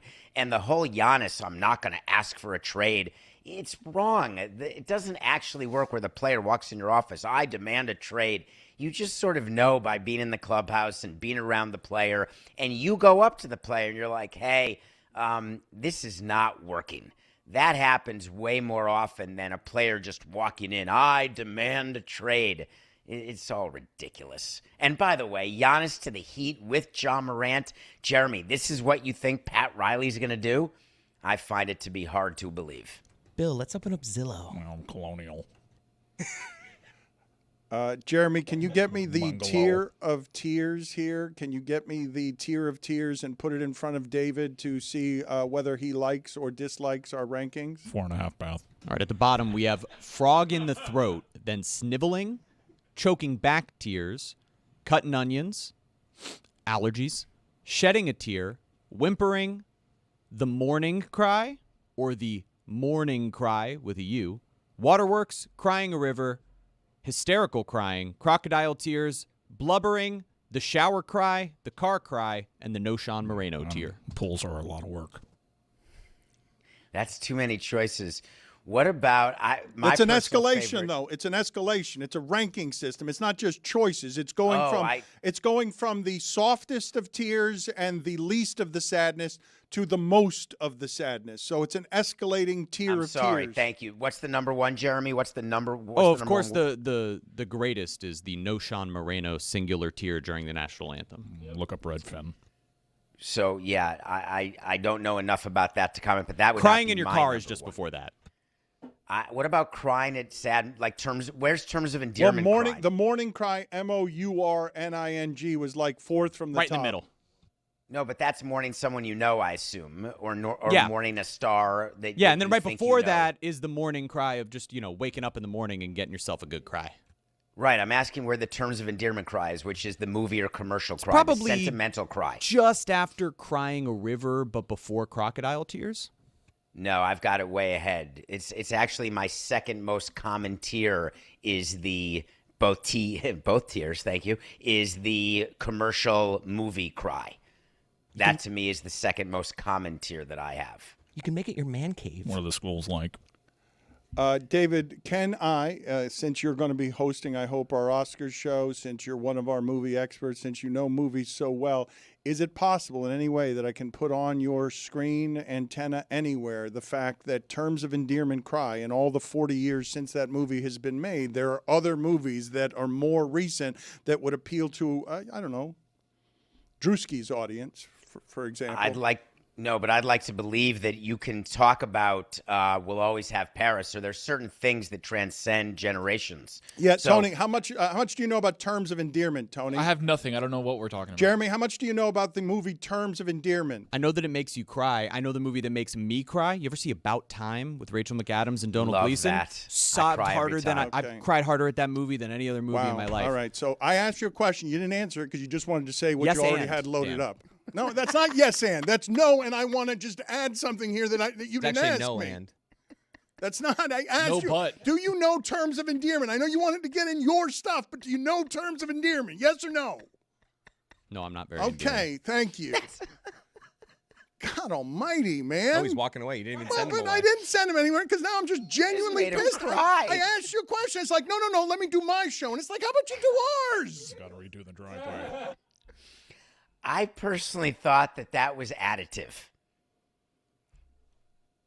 Yeah, I don't care what you think. What's the HOA? No What's roof? the movie you're reviewing for this Children's week? Roof. He did what I am accusing him of. He just sort of ignored me. He's like, yeah, whatever you want to do, and I'll talk now about what I want to talk about. I had my thing lined up. Look at me. That's what he did. Tone? The ultimate in ego is that you don't allow anyone around you for a no and. It's got to be a yes and, which is your code for keep it going, stay in character, follow my lead. Jeremy was actually doing something that was additive to the audience by saying, hey, Terms of Endearment, you're an old fart, but About Time, that's not a recent movie, but that's one that everybody knows is a tearjerker. I thought it was outstanding. Let's watch House Hunters. On Do International. Let's talk about Chevy Like a travel Chase. show. Well, wait a minute. I can't even David, review they're the doing movie a I want to David, review. they're doing a thing here, David. David. Dan's yelling at everybody. I mean, David, they're You asked me to review a movie. They're doing, International's better because it's like not just looking at houses, but it's also a travel show, which I really like. You got a good idea of the culture. Let's put that on. And then Property Bros. now talk about your comedian from the 70s that you want to talk about. There's this guy named Chevy Chase. He was in the original cast of a show called Saturday Night Live, which is still on Saturday nights at 11:30 p.m. And there's a documentary called I'm Chevy Chase and You're Not, which was his signature line.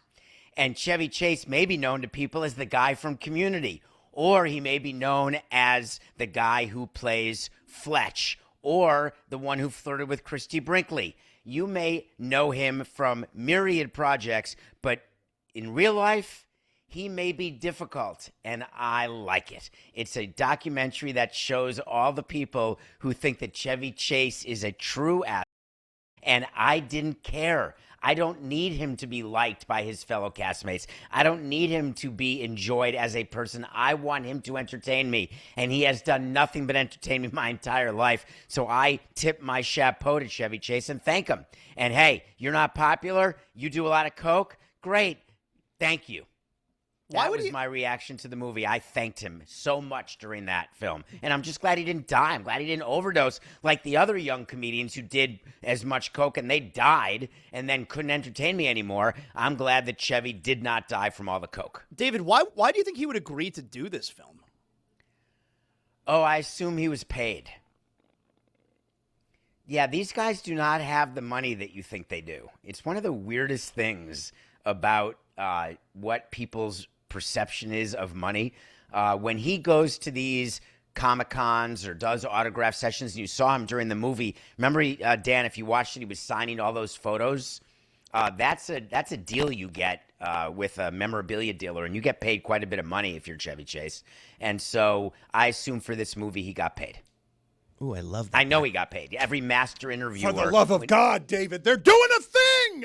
David, I can't hear a thing. David, give them the room to You do stop talking and then we Just, go. Yeah, that's how that works, David. You use You don't your stop ears talking and then and one more thing. You as don't do listening that. devices. You use your ears for their intended purpose. Let Mike and Chris do their thing. I think it'll still work. Bill Belichick and Jordan trying to make travel arrangements. Ooh, I love that backsplash. It's got that island you like. Now go, David. Zaz, I should point out, I think David's wrong. I don't think it's because he was paid. I also don't think it was a sad movie. I think it was a complete picture of somebody who has been represented for 50 years as a bit of an asshole. And so there's some asshole in it, but it was a complete look at humanizing him. And so I don't think that he is upset. Maybe he's upset about the clip they used to sell it because it's the one clip that makes him look like a jerk to the interviewer. But the entirety of the movie is something that is a more complete picture of somebody that is just human, is all it is. Did you cry during the movie, David? Because I think this is your favorite guy. He has made some of your favorite movies. Can I go now? No, I didn't cry. I will tell you, though, that I know he wasn't in control and that he was paid because of the PR clip that was used. If it were his documentary under his name, that never would have been in the final documentary, and certainly it wouldn't have been the promo clip. So therefore, it was to draw an audience in who only knows him maybe from his most recent work in Community. And it made him out to be terrible. And most people, as you know, only watch the preview and not the full movie. And so they have this view of him, and I frankly just don't think he cares. But no, I didn't find it maudlin. I didn't cry during that documentary, but you know when I did cry, Dan? Oh, About Time. You watched it? Minor penalty, 2 minutes for adding nothing. Dave, I looked up the plot for Terms of Endearment 1983, and yeah, this movie looks like it sucks. I would never watch this. It's old, Tony, but take a look at who's in it. And no, I see some names I like. You know, Jeff Daniels, Jack Nicholson, who's a former astronaut of some sort. But again, I think I'm good. David Sampson, the name of the podcast is nothing personal, and there are two That's things. what it says here. There are It says he's a two former things that I astronaut. will remember from this hour that we have spent with him. One of them is this. You do a lot of coke? Great. And the other is, for some reason, David decided he wasn't happy enough with the useless cliche of tip my hat, so he made it a French hat. He decided to not just tip his hat. For some reason, he tipped his chapeau, or what is the word you used? That's what he said, yeah. That's the word. I know, but why'd you do that? That's what a hat is. Yeah, but why'd you go French, David? Why do you go Spanish, Dan? No, tip my hat. It's tip my. What do you mean? You're why French, David? If I'm talking to someone in Spanish, I go Spanish. If I'm talking to somebody in English, I don't go French. With an American cliche. So this one's got high ceilings. Oh, I love that crown molding. Nothing Personal is the name of the podcast. It is exceptional, and he watches a movie every day and has returned to reviewing movies on Nothing Personal as well. David, good seeing you. Thanks for the time. Feel free to use those things on the side of your head as listening devices as opposed to just waiting for your promise I turn will to going talk. forward. Yes, I will not interrupt anymore. Stop interrupting me. I promise. Stop talking when I'm talking. Thank you. No, but I will Please stop leave you talking. be. I'm trying to say I goodbye. promise Please I stop. will Please, I change. need you to stop. I need you to just just be quiet. telling you Just I'm be gonna quiet get so that better. I can get to the I end just of this. need I need you to reps. stop right now. Just stop. Just stop. Just stop. I just have one thing. No, to I tell was you. joking. You should have done it while I was talking, not when I stopped. That was the time to do it correctly. You do a lot of coke? Great. Al Michaels is going to join us here later in the show. Elle Duncan as well. She hosted that Skyscraper live event on Netflix. And I got to think that most humans have the same reaction that I do, except for those daredevil types. I don't know what is the name of that sport where people, and I don't know how you get good at this, dive off the side of the mountain with wings and a GoPro. The squirrel suit? And then, the squirrel suit, and then just fly along the side of a mountain. Watching others do that makes me queasy. It seems flippant about life. I also have no idea how you get good at that. Base jumping? Yeah. Let's try that for the first time. Yeah. You know, like in other sports, it's like, missed that shot. Let's keep working. I don't know how. It seems like a pretty high stakes game. Bucket punishment? It's not like Tom Brady getting better with reps at broadcasting. Hey, KB, can you help me here put on this squirrel suit? Like, when does the trainer say, I think you're ready? Yeah, feels like you got to be pretty sure. I don't know that all of you have the same feeling because I haven't talked to you about any of this, but I assume that most people who are not adrenaline junkies or daredevils, when they see the guy from Free Solo, Alex Hanold, walk, and it's fairly safe for him because he's this good at it. He's not actually fearing death, even though his family fears death, and there is the possibility of death. I also meant to ask Samson, I don't know how you get something like that insured. It seems impossible to put something like that on live television and have a 0% chance that you're not going to be televising a live death in a way that we've never seen on television. Well, we'll before. ask Seth Rollins. But him climbing that skyscraper, when I see the wind blowing his shirt and I see no ropes and no protection devices, I'm filled with a queasiness that makes me not want to watch it. Like, I'm not the daredevil nature of it. Like, I understand that it gets people to tune in, but it's exactly the reason I don't want to tune in. I don't want to feel like that when watching something. I'm looking forward to talking to Elle because she relayed an anecdote where she says 5 minutes before they went live on Netflix, the producer handed her a card of what she's to say if he falls and dies. Wow. Ooh, I like that. I was going to ask her about that. 5 minutes before. What was Seth going to say? We can't do an ad read if we're handed it 5 minutes before. That's wild. I saw it on mute, so I don't. I would love to know how that went because I imagine there's a lot of personal stories. But is there like 2.5 hours of also like he's still going? No, it was 90 minutes. It was 90 minutes total. They're at points talking to him throughout it. Oh, really? The scariest part, and there are some people in the climbing game. I'm watching it. Everyone I'm watching with, we are stressed. So like this, it looked scary. But climber people on the internet, I've seen videos of like compared to rock climbing, this is like climbing a ladder. Like there are people out there that this was super easy, and that for him he wasn't stressed with this. Oh, then I mean Seth knows about that. Elle couldn't talk to him at the top, which makes for an awkward right. They lost him interview. a few times. Yeah, well, but how does it feel? The scariest moments were when he would take a break and like go to the edge and just kind of like lean over and look. Isn't the whole thing an edge? No, but like because there were parts where you get to like he got to like lofts. There were like 10 different parts where you climb up something scary and then you're on a loft and then you have to climb up again. So there would be times where he could just kind of stop and rest. And those were the scariest parts. He would literally go right up to the edge where It wasn't Edge. It was Seth Rollins. Yeah. I'm looking forward to talking to Al Michaels as well later in the show.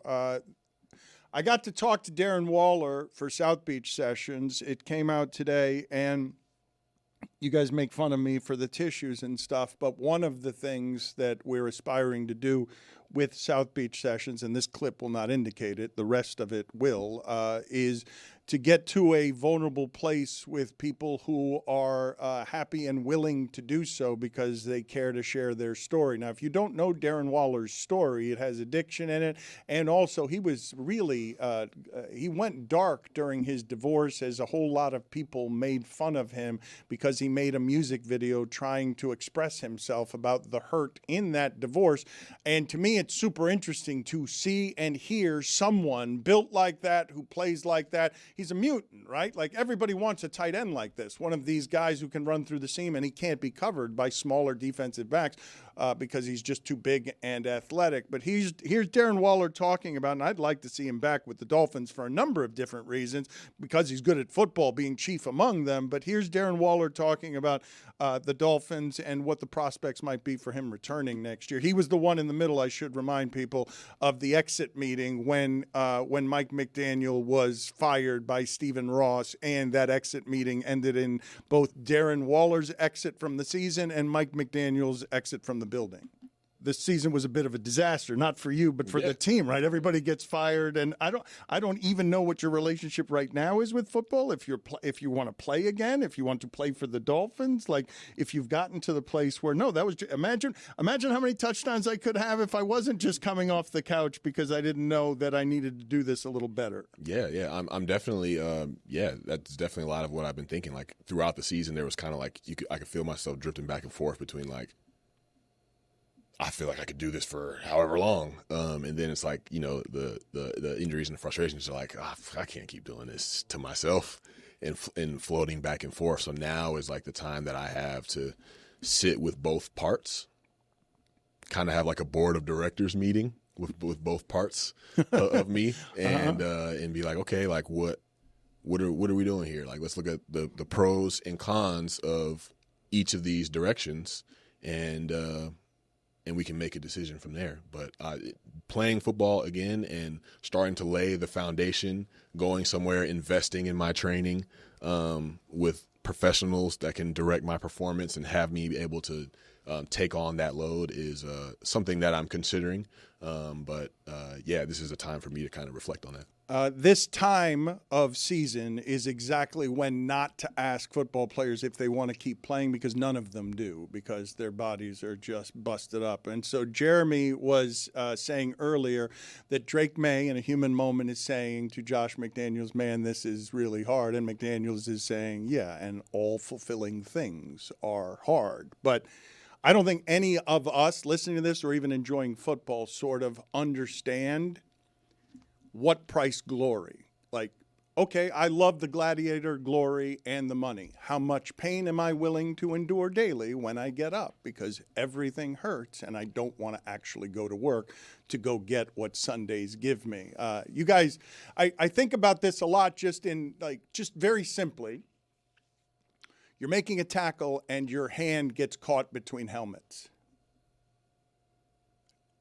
That is the most, that happens all the time in football. All their fingers are sideways. They can't hold change. They can't turn a car on with keys that's not automatic because of what happens to their fingers, because a very small thing that they'd laugh you off the field if you came off the field for a dislocated finger. That's not, they'd laugh you.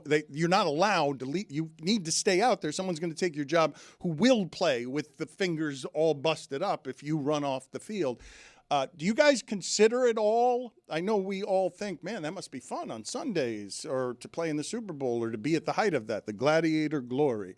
Do you guys ever think at all about what you would trade in terms of pain in order to have those things that just about everybody wants?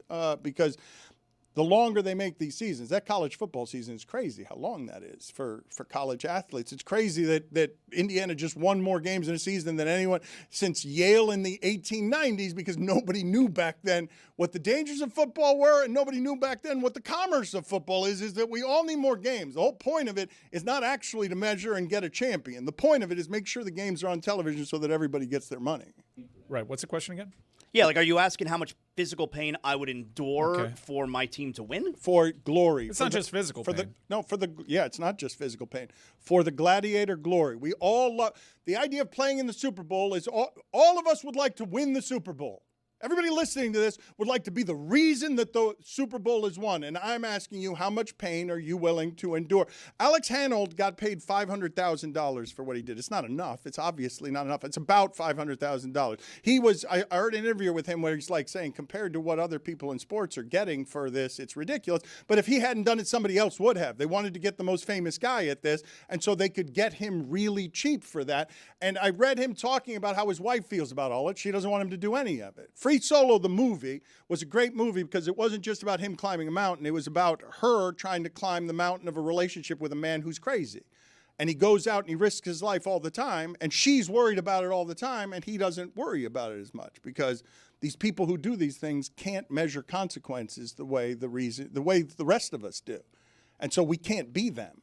It's not possible to be them. And so I'm literally asking you, Mike, how much pain would you be willing to endure for the things that you want the most? Physical pain mostly, because I got to think that's the worst pain there is in football. It's worse than the emotional pain. I don't know if I'm the right guy to ask. I did spring football, and I was like, this hurts. My coach sucks. I'm out. You got me thinking now they should have had just a regular person climb that building. That would have been interesting. That would have been compelling. Yeah. Can you Roy. imagine? Imagine if Roy did it. What if it's like the Hunger Games and they have like people lined up and they draw like a number and you got to make the climb? Yeah, that's some. There's edge of your seat 500K. action. There's a bag, 500K at the top of the building. That's where Seth Rollins could really come in handy with analysis. Because he's grabbed the briefcase The money in the a couple bank. times, Dan. Yeah, I got that. The most won Money in the legendary Bank cash twice. You remember the one in Santa Clara? Yep. It was Roman Reigns versus Brock Lesnar. How about Physical battle. How about I was there this past summer when he returned and he cashed in on and he Punk. threw out the crutches. crutch? He That fooled was a everyone. moment. I was there. Yeah, you were there? I was there. I sat ringside. What a pop, huh? Best night of wrestling I've ever been to. How many nights of wrestling have you been to? A lot. Yeah, a couple dozen, Yeah. I'd say. But you weren't at the WrestleMania where Seth cashed in. Nah. He's got the two best cash-ins, right? Yes, he does. Yeah. What's your top 5 cash-ins? Ooh, wow. Well, those two for sure. Let's do this. Yep. Let's do it. Well, that's not how you do it. You don't say those two for sure and then make it a 3. Yeah. I'll give you time. Okay.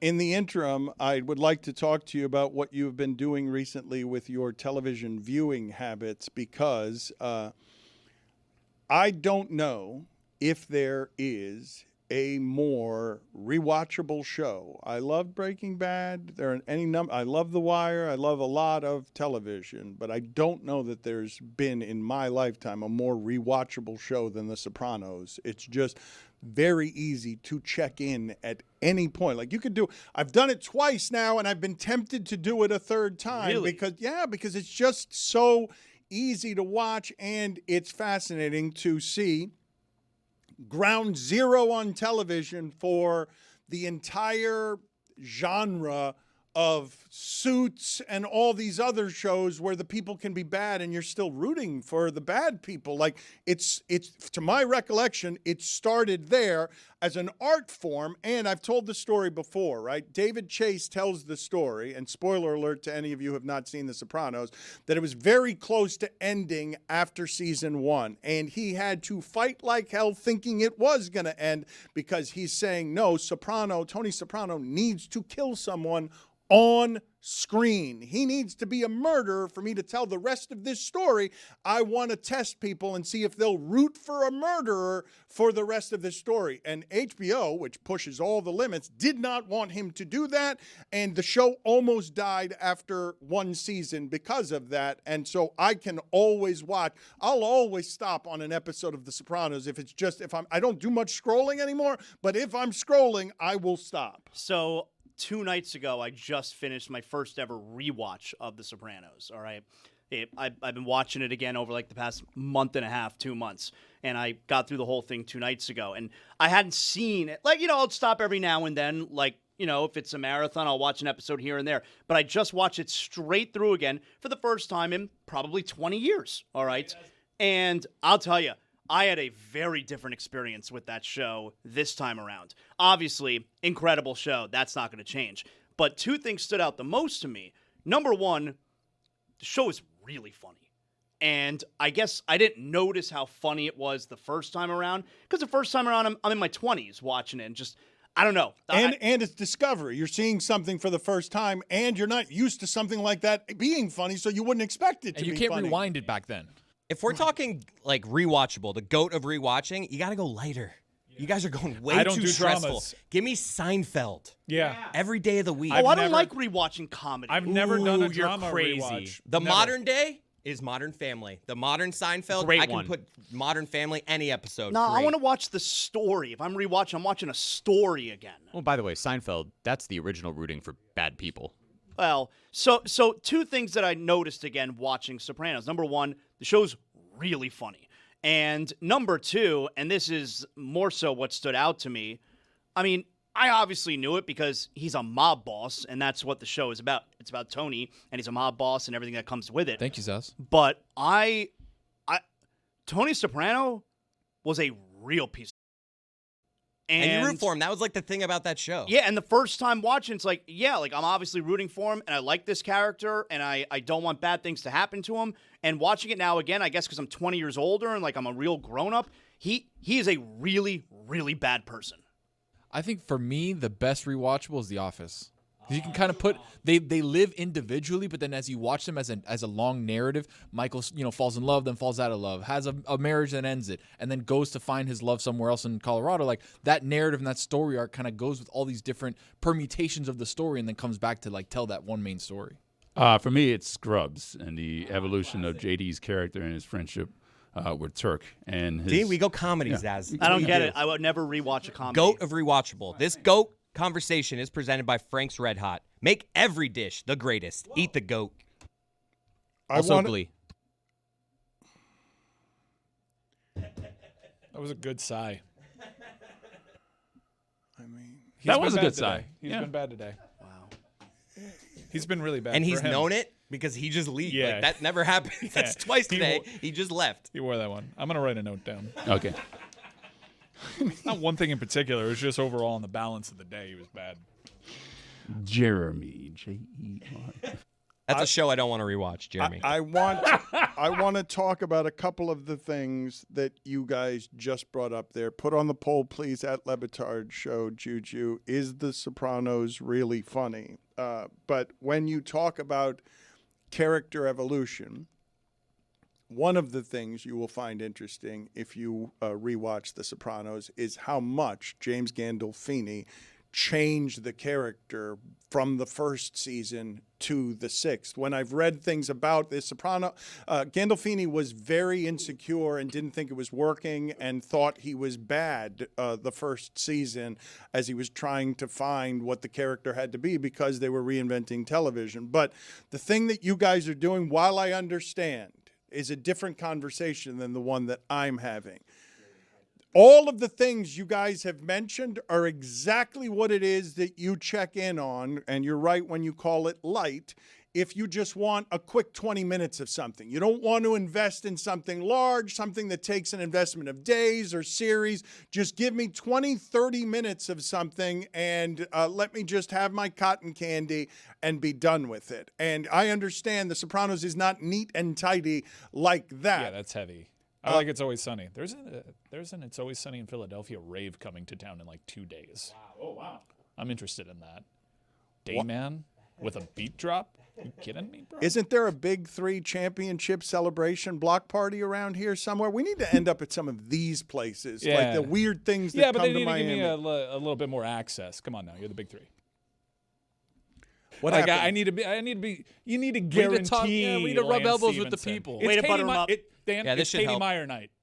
You know, I need to get guaranteed access to Mario. Michael Chalmers. Beasley's That's going to be there, Dan. I that's need the to talk gauntlet. to MB. It's a block party? They're doing a block party? in Coconut Grove. They're getting their rings. Kudos. You know, A ring ceremony? Yeah, this What is are you on Titletown about? USA. Are you not aware? Tony, did you say kudos or barracudas? No, kudos. That's what I call it. Kudos. I thought you were giving them kudos No, for winning the I would championship. never say that. Tipping The your tube's chapeau. like No, I would a never say that. courtyard.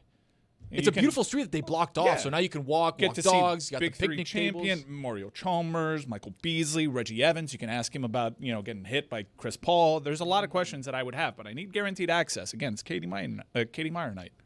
Put it on the poll, please, since we only have 4 categories. Give me the 4 categories it is that we're choosing. Most rewatchable thing, The Sopranos, The Office, Always Sunny. Give me a 4th. Seinfeld. Seinfeld? Glee. Seinfeld's a good one. Seinfeld is just one of the most It's the rewatchable greatest show of all shows time. ever. It's the greatest show of all time. I think it would be the word association for most people. Rewatchable, Seinfeld. Ken Burns, baseball. Who was that character? It's just, wait a minute. It's just, I would watch that. That's I know you. rewatchable. It's Ken Royce Burns Dialogue. baseball? Yep, that's mine. Here's why I object to the Seinfeld rewatch. And by the way, Seinfeld I think is the greatest show of all time. All right, I love Seinfeld. And be careful where you're going. I've seen every episode 100 times, but I've never sat and said, "All right, season 1, episode 1," and bang through all of them That's like true. binge like that. That's Nobody true. does that. No, you want specific episodes. Right. But that's because you guys seem to be having a different conversation, right? What Chris is doing is just, what do I want to chew on that doesn't have to have any reference to before or after. What I'm doing that's is not what I'm talking What I'm about. doing is, what do I rewatch the most? No, but what Zaz is doing, you're going to beginning to end on 6 seasons of television. I devoted a month and a half of my time. I just did that with Shameless, if that's what you're asking. Yeah, that is I what watched But the that is whole that front to is what start. he's asking. It's a different conversation. You're just saying, what do I like to just check in on that's empty that I can watch for 20 minutes? No, Zaz is saying, what am I willing to invest a month and a half in every time I'm stopping to watch television? Correct. I'm going back to see the chronology of this. Seinfeld's not that. None of these other things you guys have Sex and the described City is that. I'm the only one. Okay. Yep. You're not the only one. I loved Sex and the It's City. the writing. You're not That's what I the- tell everybody. 6 Feet Under. You're not the only one. I liked Sex. Did you and like the City. new one? No, it's terrible. The It's new one, my wife god-awful. was very bad. upset about the new God one. It was awful. so disappointing. It's so, and they keep re-upping it. Like they keep doing it, and it's terrible. It's such an offensive remake from Miranda?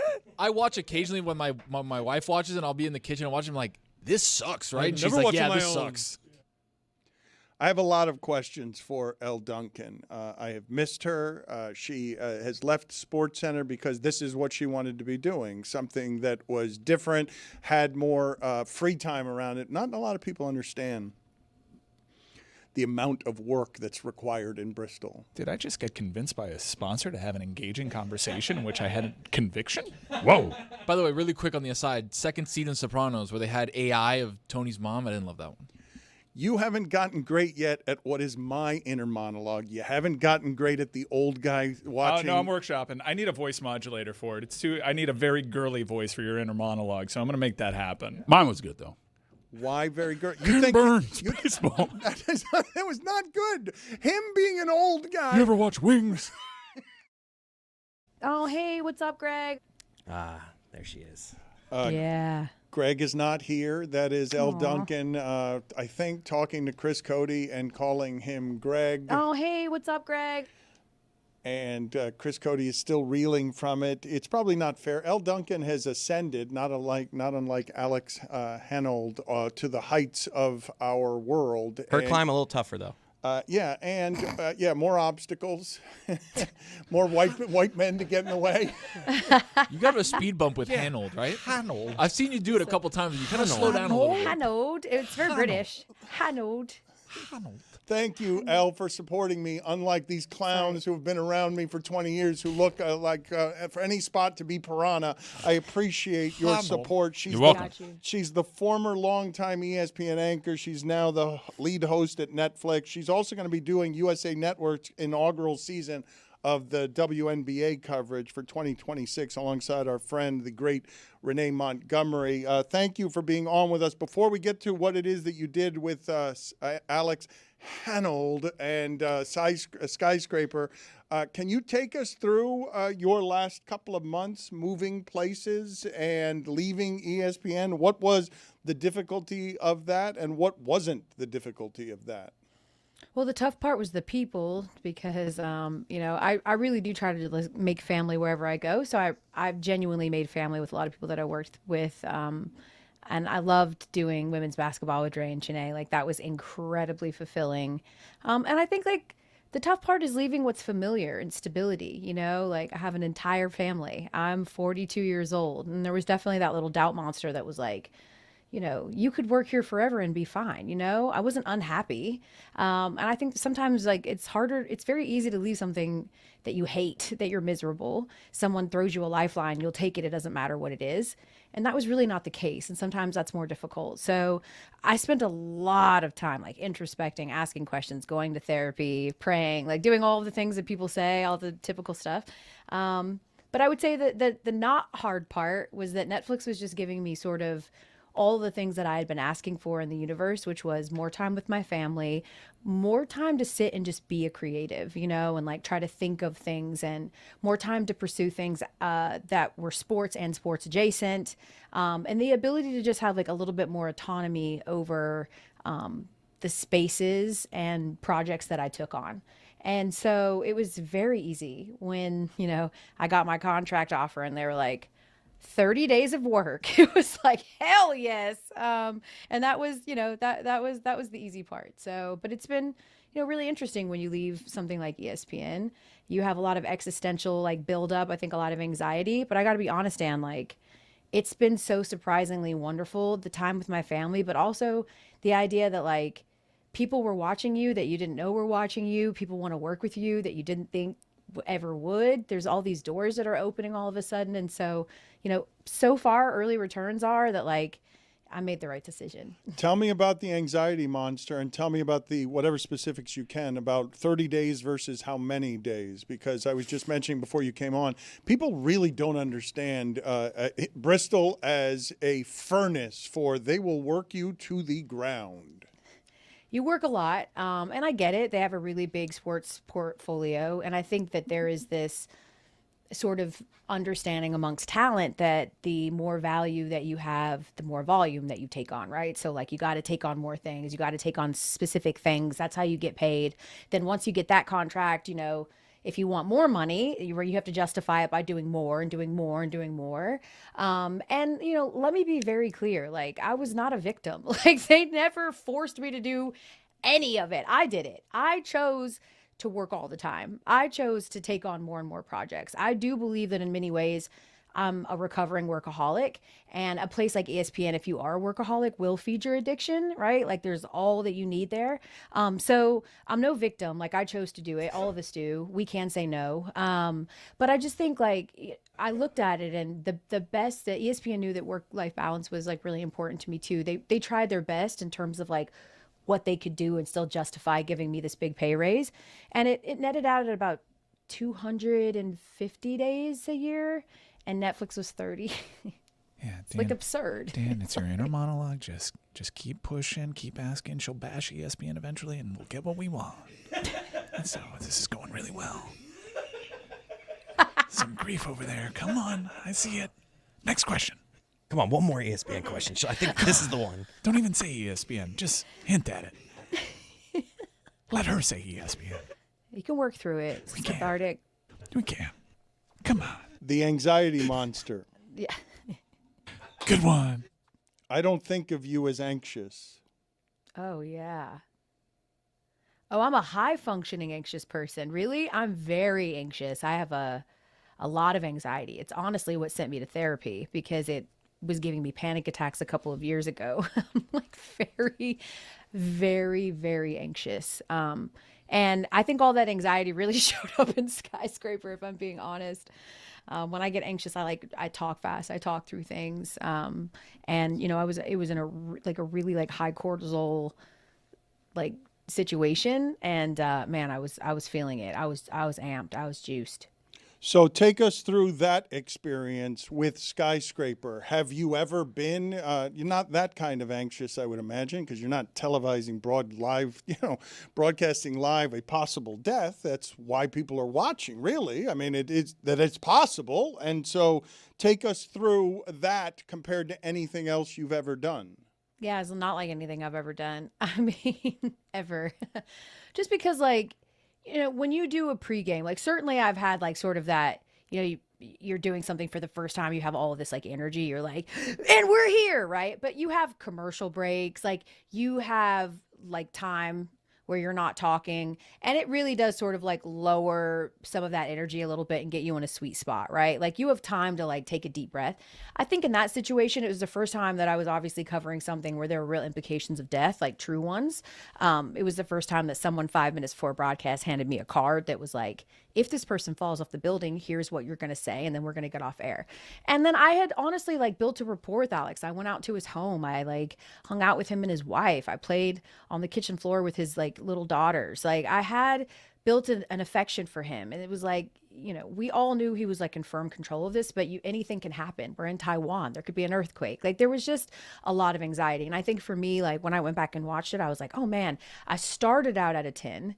And then I just stayed at a 10 like the entire time. So I think, it was tough because like nothing like this has ever happened before. We really didn't know what the broadcast would look like. We didn't know like there was no blueprint, so we were a little bit of like a science experiment, you know, and I think that we would all do things different, but I think for me specifically, yeah, I would absolutely do it very differently if I, you know, had another crack at something like this. Although again, it's like, well, when am I great that I took some notes down? Next time a guy climbs a skyscraper, I'll know exactly how to comport myself. But, you know, I do hope that, like, you know, my tone, which was definitely off, you know, I mentioned it a couple of times, like, I was sort of broadcasting to the people that were there in the park with us, you know, that were loud and cheering and like into it and gasping, and like there was so much energy. But when you go back and watch the broadcast, right, when you're the viewer, like there's none of that energy is coming through, only tension, you know, and only like drama and these beautiful scenes and this man dangling off a cliff, and like all of that was enough, you know.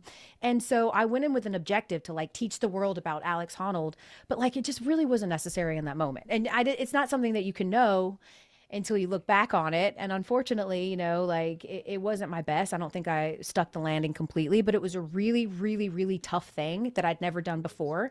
And I was willing to, you know, take a chance and see, you know, how it would go. And so, you know, I'm proud of myself for that, for like doing something that had never been done before, and just being a part of, you know, someone's history making climb. Like that was really cool. What did the card say? It literally was like, oh God, what did it say? It was like, we've experienced a fall, and so we're going to cut the live stream right now, and we'll update you as soon as we can on Alex's condition.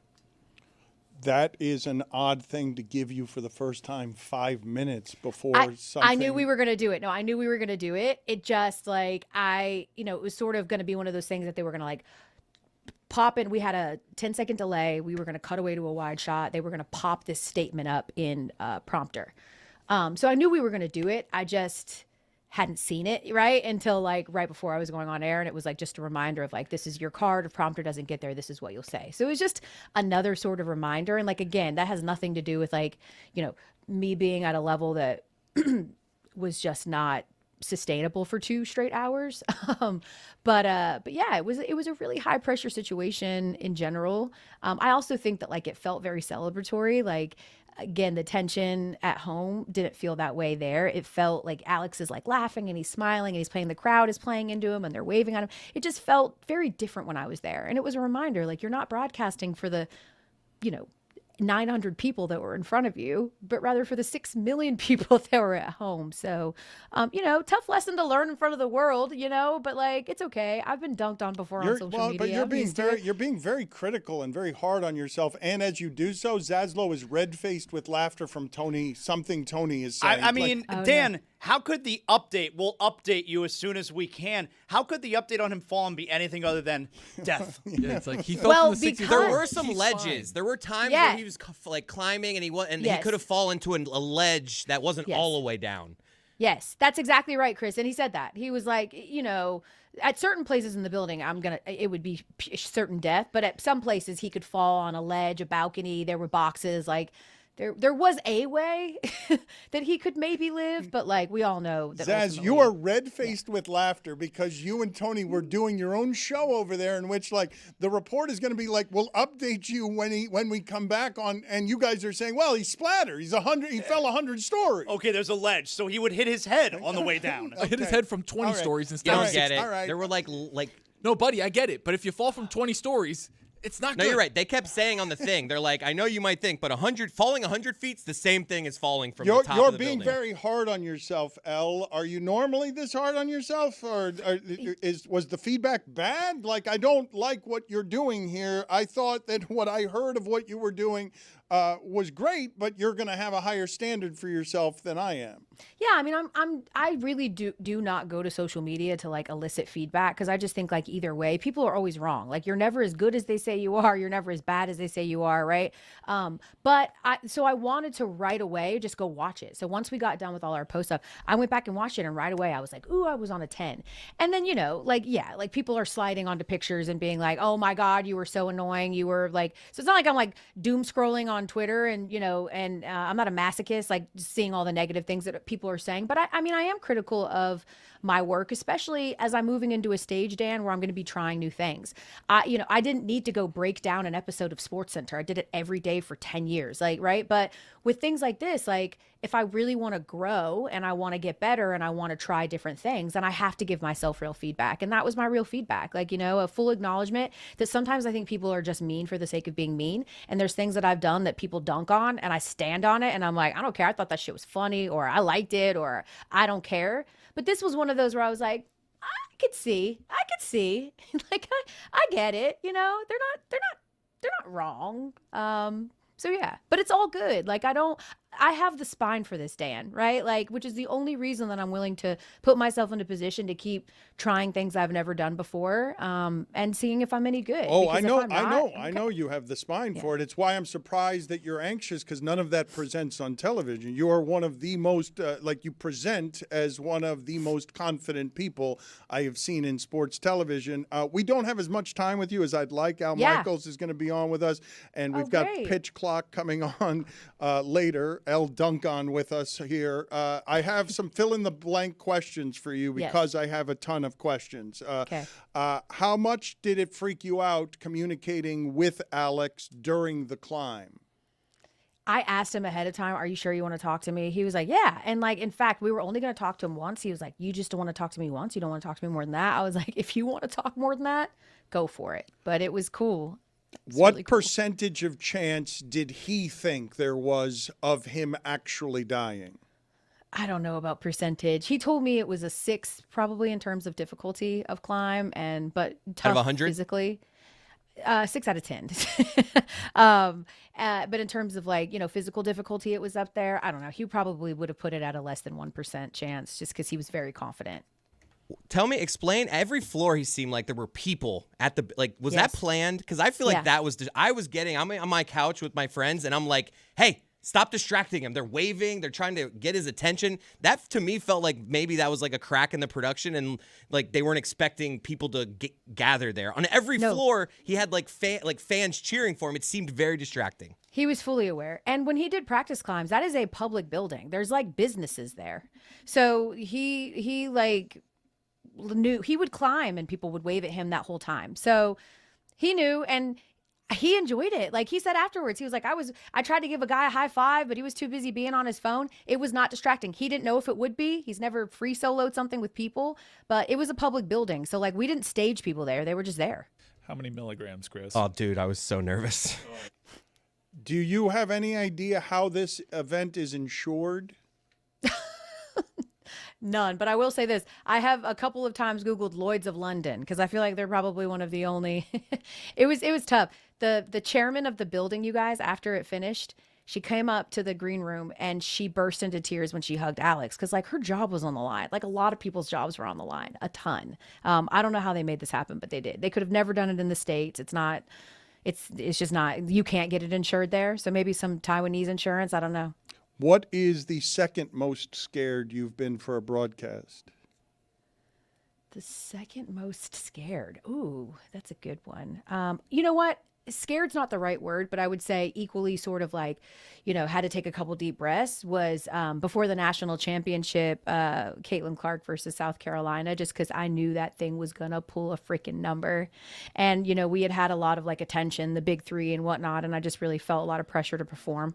So, but again, when you're in situations that you've been in a million times, even when you're anxious, you just lean on experience. When you don't have any experience in that situation, you don't have anything to lean on.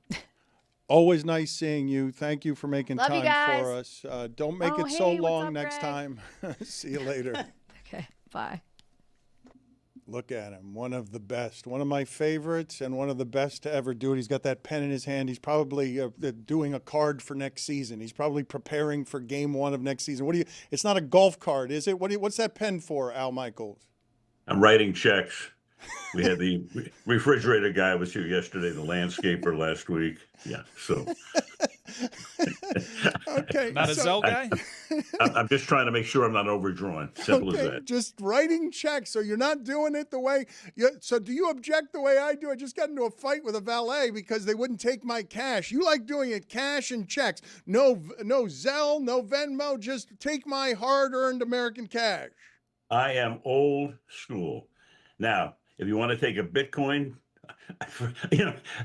they've tried to explain to me what this Bitcoin thing is, what the virtual currency is. Sorry, folks.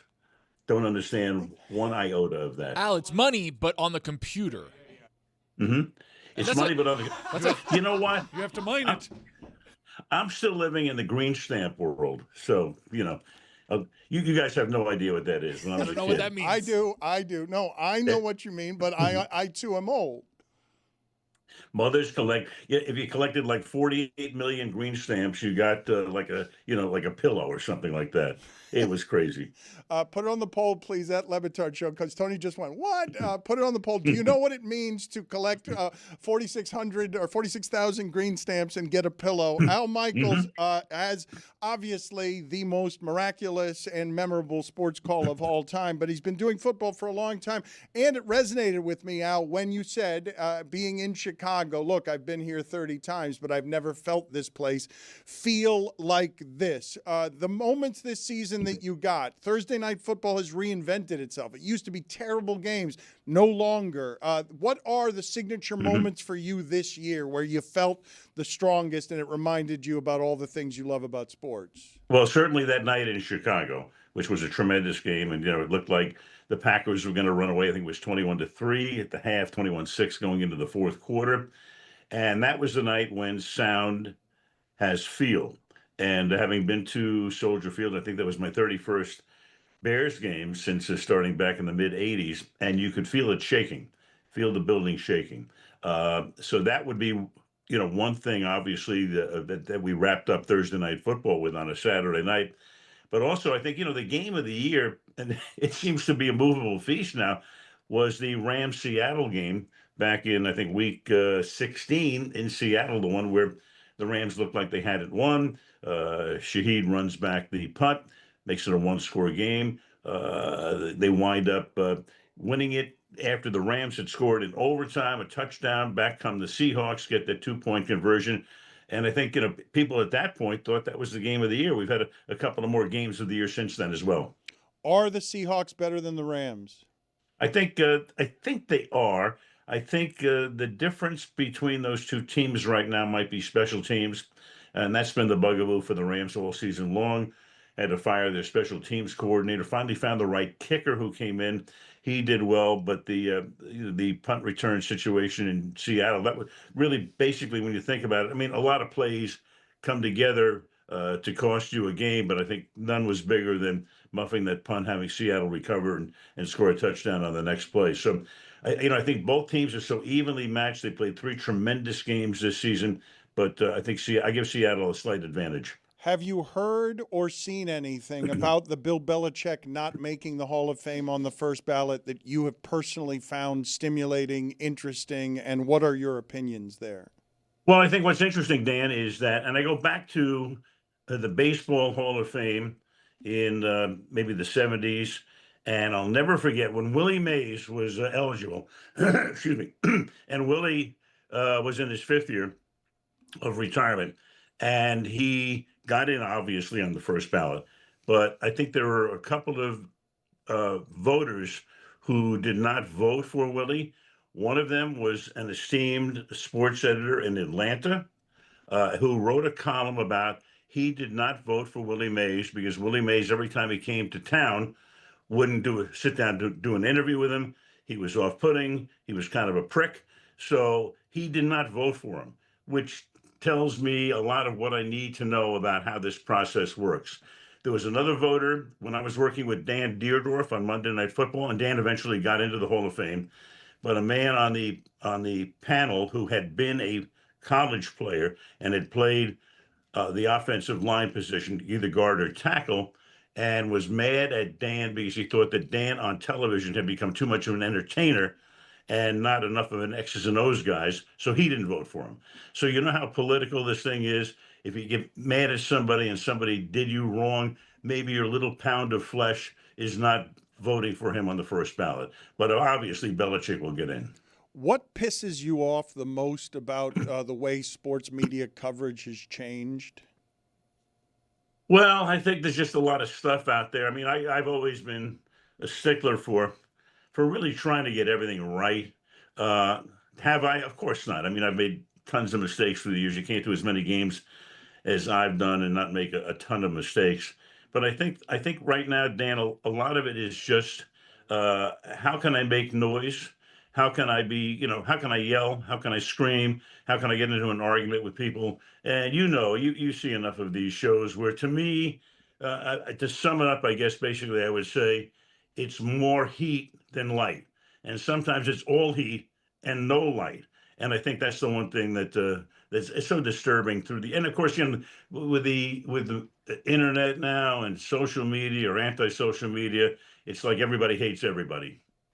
Al, Netflix has the new documentary, Miracle, The Boys of 80, obviously about the 1980 U.S. Olympic hockey team. Do you ever get tired of talking about the 1980 Olympic hockey team and that whole experience? I mean, it's the greatest call in the history of sports, your call. Well, yeah, you would think that I would be, but last week I was actually in Lake Placid. Anheuser-Busch put together an event, had 2,000 people in the arena, did a hologram of the game, holographic, whatever you call that thing. But anyway, they played the game and people on a screen. And during the game, the crowd in the arena that night, when the U.S. would score, would cheer.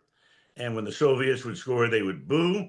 And then we had Mike Ruzioni and Mark Johnson and Jim Craig came in. So the reason I think I don't get tired of it 46 years later is that when people want to talk to me about it, they're always happy.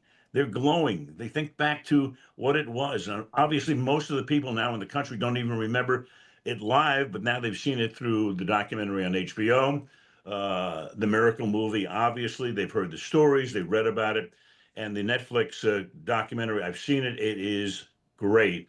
And it's great because they brought all of the guys back and brought them into Lake Placid. They were able to gather the whole group. And now you see them, who they are at this particular point in time and what it means to them. So it's a story that resonates. It's a story that, as I say, is going to be 5 decades old and in 4 years, but it brings so much happiness and joy to people. That's why I think I never get tired of it. I'm glad to hear you say that, because even now getting to ask you stuff about it, like, I really love talking about it. Like, it makes me happy to talk about that. Yeah. Did you know right after the game, that you nailed the call? Did someone tell you, oh my God, like, amazing finish to the game? And what are the parts of that call that people don't know? What are the untold parts of that story and that call that you think are worth knowing that only you know? Yeah, your question. Well, I mean, to me, I didn't go in with a thought about what would happen. First of all, Dan, I thought that the U.S. had absolutely no chance to win the game. Zero. So I'm not thinking about a win. And then they came from behind 3 different times, outshot 39-16. Soviets basically dominated the first 50 minutes of that game and put enough pressure on in the last 10 minutes. So at the end of that game, when the crowd is going crazy, I'm just trying to concentrate on doing the play-by-play, because that game could have ended with the Soviets scoring. So if I come up with a line and the Soviets score to tie the game, I mean, how stupid would that have sounded? So as the puck comes out to center ice, and I've told this story a few times, obviously, through the years, the word that came into my head was miraculous. And it gave me a chance to think of something, and it got morphed into a question and an answer. Did I know the extent of what it meant to some people when I said it? Absolutely not, because there was so much franticness in the truck. What are we going to do? They got to get Brooks for a post-game interview. The crowd's going crazy. And in those years, it's so funny. In 1980, it's not like it is right now. It's analog television and all of the rest. And in the truck, Roone Arledge, who ran ABC Sports, was worried that since it was on tape delay, they'd play the tape and there'd be a technical problem. So Sweden was playing Finland right after the U.S.-Soviet game. It was a doubleheader. So the crowd goes out. The new crowd comes in that had the tickets for the second game. And Arledge made Ken Dryden and me stay there and do the Sweden-Finland game into a tape machine, just in case there was a technical problem when the U.S. was playing the Soviets, and that was being aired on tape delay. So I really didn't have a chance to even kind of, go out on the street and see what was going on and watching the people carry on. No. And it wasn't until I got back to the hotel after the Sweden-Finland game that people said, hey, that was kind of the perfect ending. And I had to think about exactly what I said, because it was, to me, it was a miracle. The U.S. had no chance to win the game, but they did. Let's play for Al Vin Scully's greatest regret when it comes to publicly speaking during games. Back about my third year, about 1952, the Dodgers were playing Cincinnati, and Cincinnati had an outfielder named Lloyd Merriman. I'll never forget it. And Lloyd hit a ball foul, and my mind told me to say, hot shot, hit, foul. And it never came out that way. And everybody in the booth fell down, and I was absolutely mortified. And the reason I remember Lloyd Merriman, I started filling. He's a former Marine Air Corps pilot, saw combat in Korea. I did on and on. That really, that had to be, considering how young I was, that was about it. You got one of those, Al? Nothing like that. But, Vinny, of course, had some fantastic calls, none better than, the year of the improbably impossible has happened when Gibson hit the home run in the World Series in '88. The only time I think I got caught not knowing I was on, we were in a short commercial. It was a game in Jacksonville, and Leslie Visser was our sideline reporter, and we came out of commercial faster than I thought. I got the wrong count from the truck, and Leslie and I used to kid each other because she's the crazy Boston College alum, and I said something like, "Oh, Leslie, we just stop with that Boston College already," and it made it on the air. But in those years it was a big deal. Now who cares? You watch any number of shows and that's nothing. We have, unfortunately, not enough time. I'd like to talk to him for hours. Do you have a Cosell story for us? A number of them, and I think the most famous one, which I've told a number of times, is in Kansas City when Howard had a lot of drinks. We went to the Savoy Grill. And we're coming back, and in those years, there were no budgets. You just did what you had to do. And so transportation was by limousine, and we had a woman by the name of Peggy. And every time there was a Monday night football game or a Monday night baseball game or a college football like in Lawrence, Kansas, she would drive the ABC crew. And to make a long story short, we were driving back, and Howard had an aquarium's worth of vodka at the Savoy Grill that night. And at a stoplight, he sees a couple of kids having a fight on the street corner, and they're surrounded by 6 or 7 other kids who are egging them on. And Howard gets out of the car, and he's got the toupee and the cigar, and he's wearing his yellow jacket, because Howard always traveled with only the yellow jacket, the canary yellow. And he comes out of the car, and I'm trying to grab him. And there's no cell phones. You can't call, for help at that particular point. And I'm thinking, oh God, they're going to jump him. And he goes, "It's quite apparent to this trained observer, the young southpaw does not have a jab requisite for the continuation of this fray. Furthermore, his opponent is a man of inferior and diminishing skills. This confrontation is halted post haste." So now you have all these mouths that are agape. They're going, "What?" And then they fortunately they recognize him instead of jumping him. And somebody goes, "Howard Cosell." Howard Cosell. He pats them on the head. Somehow a writing utensil gets produced. He signs a couple of autographs on their shirts, and one guy had a hat. And he pats them on the head, and he gets back into the car. It was so surreal. It was crazy. We get back in the limousine, and Howard's got the cigar going and the whole thing. And Peggy gets out of there as fast as she can. I can't say anything. It's like so stunning. She couldn't say anything. She gets about 2 blocks, stops at another stoplight, looks into the rearview mirror, and says, "Mr. Cosell, I've been driving for 30 years. I thought I'd seen everything. I have never seen anything like that." And Howard leans back and says to her, Pegaroo, just remember one thing. I know who I am. And away we went. It was crazy. Great story. And he was wearing the yellow Monday Night Football jacket. Yeah, he'd wear that. He'd be in the he'd love to be in the lobby. He'd be regaling people and all that. He'll be returning to Amazon Prime Video's Thursday Night Football for another season of NFL coverage in 2026. Always good seeing you, Al. Thank you for making the time. Dan, anytime. I really enjoyed that long session we had in LA this spring. Maybe we do that again. Likewise, would love to. South Beach Sessions. Pitchcock next. Did we get promoted to a bigger studio? There's a graphic and everything. We are back. Welcome to the Pitch Clock. Here's the pitch. A 2-part baseball segment combining a nostalgic baseball trivia game and an interview with an expert. This is the Pitch Clock. It's 2026. Happy New Year. And I can say that because it's the first day of Pitch Clock baseball back here, New Year. Hey, Chris. Hi, everybody. Hey, we still do that. Forget about that bit? I kind of did. I'm glad we brought it into the year 2026. For the podcast listeners, I had to point to myself there to cue Jeremy to toss it to me for that. Well, we brought that back. We also brought Ethan back. Hey, Ethan. Why'd you do that? Some things you want to bring back, some things you don't. then you bring me back. I get hate over there, and we have to dish it to you over here. So, Ethan, what's our trivia game for this very first episode of the Pitch Clock in 2026? We're going to draft a team of 7 infielders.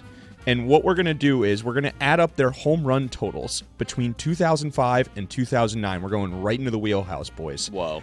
And whoever has the most home runs is the winner. And this is positionally? Like, can we take all first basemen or all third basemen? No, I would like for you to select at least one of each, and then you have your pick for 3. So 4 starters, let's say, and then 3 bench players is basically what we're doing for. And we're only picking infielders. This is a good one. Okay. And this is like the 7 combined totals, not your starters totals. Correct. The 7 combined total. Yep. Okay. So let's knock out. Let's plan on in our first 4 rounds knocking out our starting infield, and then you can use your strategy. I'll use mine. Well, no, we should have a rule for that, where you have to get one of each position. Yeah, I and think then get one of each first, and then we're not talking starters. about bench catcher, including infield, right? First, second, No. third. So Chris, you get the first pick amongst all of these. Alex Rodriguez. Okay. That is obviously a great pick. Yeah, thank you. A-Rod hit 202 home runs between 2005 and 2009. All right, well, I'll go ahead and knock out first baseman Albert Pujols. Pujols, second in this time span with 206. Ooh. Keep that in game. Let me get Jim Thome. Jim Thome would be the answer there, not Jim Thome. No. Nah, he's doing a thing. Jim Thome had 141. There over it his is. time. 141. I'm trying to think. Going around the league in my brain. I'm going shortstop. Miguel Tejada. Miguel Tejada. All right. I just don't know. As A-Rod. Well, A-Rod's your third baseman. Oh, he is? In that window? Yeah, he's your third is? baseman. 05 to 09? Yeah. That's why I went shortstop. Because I assumed I had A-Rod written down as my shortstop. Just so that I can go on strategy, because this is a huge difference. I think we should be able to, like, guys that played multiple positions, you can pick where they. Well, you should have been able to. Hold on a second. You should have had to say that out loud and declare when he was playing that. No, because my whole strategy was to go for a position that you hadn't done, attempting to try to get number 1. I was holding off on third base for a reason. Sorry, you just get to make the rules. Yeah, by this time, A-Rod didn't play shortstop after 05, and he played 6 innings of shortstop in 05. Thank you. So A-Rod, I'm he's going a to third declare baseman. as your third baseman. Oh, 6 I'm going to declare innings? him as your third baseman. No, he's a third baseman. Wild. This is a house ruling. This is That's why we shouldn't do crazy. the thing of you House need ruling. one at every Okay, position. 05. Just draft 7 guys in the infield. Like, what are we doing here? Well, you'll be able to. Yeah, after but then your you would first just few draft rounds. 7 first basemen. Yeah. This is gross. It's our first guest of 2026. He was also our most frequent guest of 2025. The Emmy winner, Adnan Verk, joins us here as our first guest of the year on the Pitch Clock. Adnan, welcome to the show. Jeremy, it's great to see you again, buddy. Thank you. I was so glad I was a featured guest a year ago, and I'm glad you got the Emmy Award winner part in there because that's the key. Joe DiMaggio would not go anywhere unless he was introduced as the world's greatest living ball player, even though Willie Mays was still alive, was a better ball player than Joe D. So thank you for fluffing my ego. Let's talk some baseball, buddy. Emmy winner Adnan, I want to talk to you about the 4 big moves that were made over the last week. Different significance for each of them, but all pretty impactful. You got Mackenzie Gore traded to the Rangers. You got Freddie Peralta traded to the Mets. Then, of course, Harrison Bader signing with the Giants. And then, of course, you had Cody Bellinger returning to the New York Yankees. Which of those 4 moves over the last week do you find the most impactful? Well, it's interesting. Each guy, by the way, Harrison Bader, my friend Scott Rogowski, christened the Master, which you're like, what? I'm like, that's his nickname, Harrison the Master. You fill in the rest. I think Mackenzie Gore is going to be a great number 3. For years, everyone said this guy's ace-level stuff, which he is, but he hasn't been an ace yet. But I think on the Rangers, as a number 3, is phenomenal because you've got Jacob deGrom and Nathan Eovaldi. I think he could be literally one of the best number 3s in all of baseball, so that's good news. Bellinger was absolutely vital for the New York Yankees. But the answer is Freddie Peralta. This guy led the National League in wins with 17 and a 2.70 ERA a season ago. Tons of strikeouts, great durability. And David Stearns loves him. And you see what David Stearns is doing, just kind of rebuilding this Brewers team with guys that he knows, whether it's Devin Williams fleecing him away from the New York Yankees, or in this case, getting Peralta. I think he's an absolute stud. I think he's top 10, top 15 pitcher in baseball. He got Cy Young votes a season ago for Milwaukee. I mean, to give him up, that's one thing. We just get used to this, right? They trade guys away. But for the Mets, that really fortifies their rotation. Yep. Now you've got a true blue ace atop there. Senga went from being a Cy Young contender to going to AAA, so he completely fell off. You have no idea what you're getting there. Manaea is very inconsistent, but I love Nolan McLean. Tong, obviously, his second season, so he's got to prove, but you got Peralta. That really helps out that Mets rotation. So we just talked about the Mets. We added the Yankees to that. And I want to talk to you about some of these big market teams here. And maybe I'll have you stack these up for me in terms of their offseason. Because the Mets added Peralta. They also added Marcus Semien. They added Luis Robert Jr., Bo Bichette. They lost Jeff McNeil, Brandon Nimmo, Pete Alonso. The Yankees, of course, bring back Bellinger. They trade for Ryan Weathers as a starter. A somewhat quiet offseason for the Yankees, all things considered. Another Marlins pitcher traded. It was Edward Cabrera to the Cubs. They also signed Alex Bregman. And then, of course, there's the Dodgers, who bring in Edwin Diaz. They bring in Kyle Tucker. Can you stack up these 4 big market offseasons for me in Chicago, LA, and both New York teams? Yeah, I think LA obviously wins the free agency again, which is of course. You sign Kyle Tucker, you get Edwin Diaz, you get one of the best closers in baseball, and a terrific hitter to bolster that lineup. LA wins, okay, no doubt about that. In terms of the other teams, I think the Mets are at the very least intriguing. I don't know if necessarily better, but they've reshaped their roster. Apparently, they had a bad clubhouse. That's kind of been out there for a while. The locker room wasn't great, so okay, we had issues with regards to Brandon Nimmo. He's gone. McNeil gone. Pete Alonso, I think, is a good guy. I think they don't really value him as much as the Orioles did, so they give him a 5-year deal. He's gone. And then Diaz, I think they would have liked to cap, but he just wanted to go to the Dodgers. So, as you said, you get Peralta in there, who's outstanding. Simeon's a great defender. Bo Bichette's going to hit no matter what. Bo Bichette would have been the batting champion in the American League if it wasn't for Aaron Judge. He's going to get you 180, 185 hits. He always delivers. His defense a little suspect. I don't know how it's going to play at third base.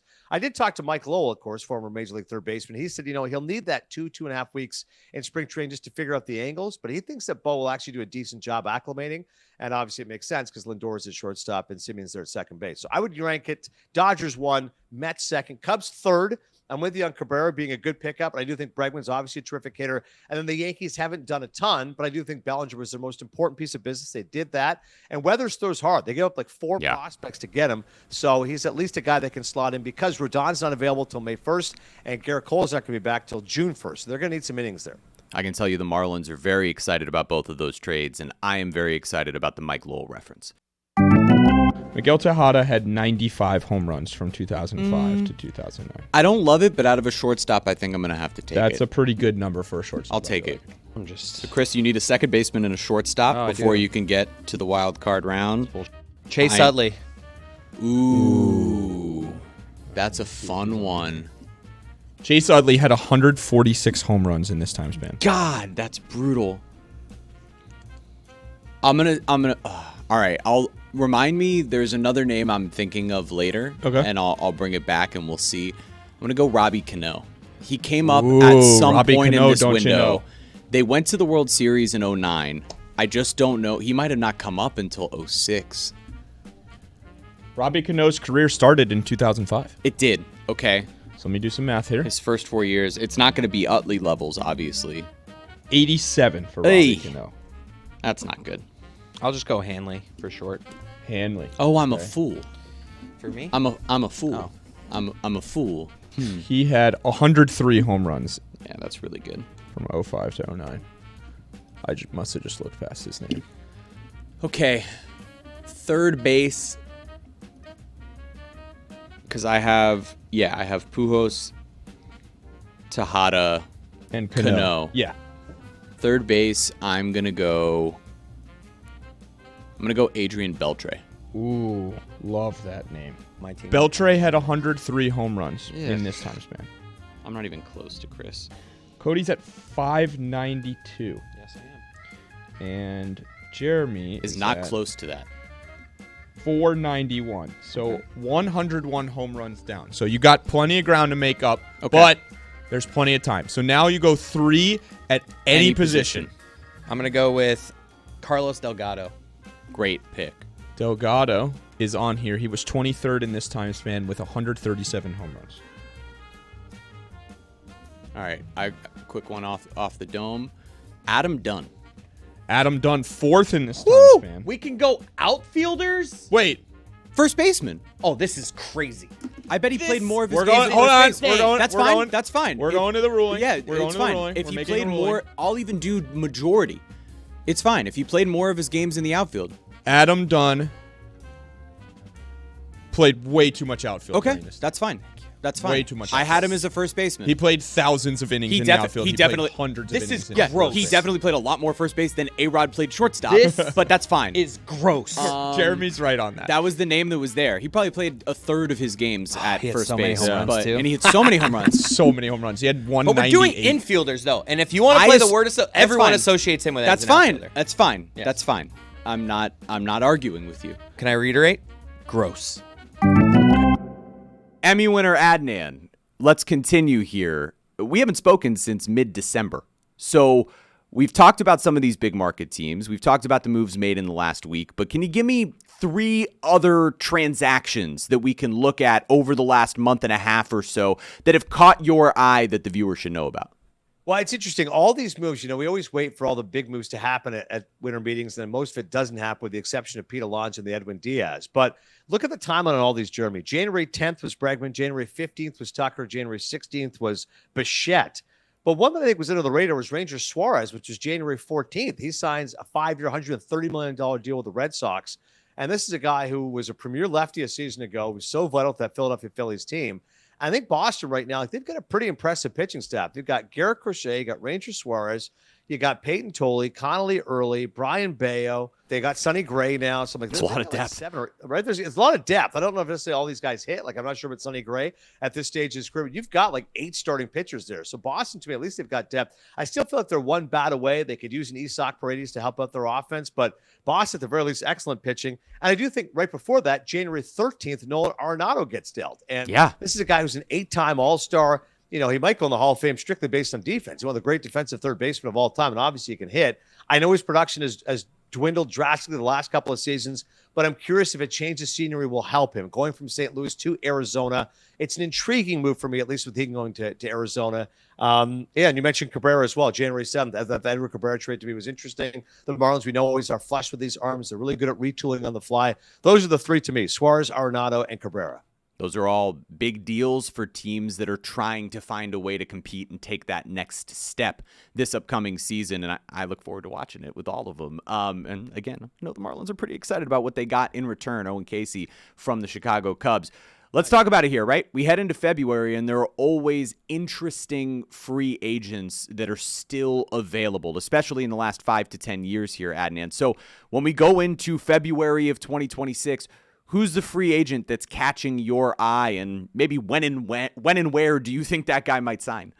Yeah, we're a couple weeks away from Valentine's Day, and the segment we did on MLB Tonight was most eligible starters. So it's obviously Framber Valdez, who you thought was going to get a huge deal, but I think there's real concerns about his character. September 2nd, throwing at his catcher, Cesar Salazar, that kind of a move just can't happen. So I think clearly everyone was like, not sure I want to give this guy big-time money. Therefore, it's an overpay for Dylan Cease from the Blue Jays, who's probably a great number 3 or a good number 2, and they give him $210 million. But the point is, I would have thought Framber would have gotten that kind of money, but instead it hasn't materialized yet. So I still think the Orioles make the most sense for them. The Orioles are like one really good start away from being, I think, a legit team in the AL East again. They got Taylor Ward, good pickup there from the Angels. They got Pete Alonso at slugging first base. When you get Framber Valdez, and all of a sudden you go, all right, you're pairing them with the Gunnar Hendersons. Hopefully Adley Rutschman bounces back. Paseo at catching.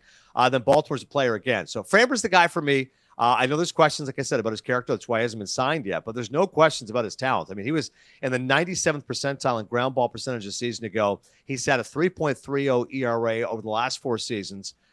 He did have a bad second half, 6.05 ERA, but generally, like, this guy's hovering around 3.5 every season, and he's durable. He's going to give you 170 innings, so he's an excellent pitcher. There's no doubt about it. I'm a little surprised it's February 1st. He's still out there. Another guy is Zach Gallen, who had a great second half, 3.32 ERA. Love South Zach Jersey Gallen. Guy, fellow Eagles fan. He's a great guy. He's pitching the World Series, so I think he had a bad first half. Sometimes that happens with timing, but like, he's a good pitcher. He's out there, and the other one is Lucas Giolito. Lucas Giolito, exactly. Yeah. Giolito's still there, who also had a great second half. He had a 2.5 ERA in the second half. And when he wasn't available for the playoffs, you saw that sting there for the Red Sox. So I think those are 3 guys, 3 pitchers right there in terms of Framber Valdez and Giolito and Zach Gallen. And I will throw in a hitter as well, Jeremy. Eugenio Suarez is still out there, man. This guy Crazy. 40-plus home runs. I mean, he was so big for the Mariners. They re-signed Josh Naylor. I think it would make sense to re-sign him there. But I can't believe it's almost February 1st. And Eugenio, and a guy who hits home runs like him, still out there on the market. All 4 of these guys could potentially influence who ultimately end up being real contenders come October, and yet we're headed toward February, and all 4 of them are sitting out there. It should make for an interesting month next month, and Emmy winner Adnan, we'll probably have you back on this program before spring training gets started. So Emmy winner Adnan, thank you for joining us today with your Emmy behind you. I appreciate it, buddy. We'll never get tired of hearing that. And yeah, I can't wait for the baseball to begin. A couple weeks away. By the way, much warmer weather there for you, Miami. We're looking at 12 degrees here in New Jersey. So it's chilly, okay? I had to wear a cardigan today, Adnan. All right? A chilly 49 degrees in Miami. We'll see you soon. Now I need to think for a second.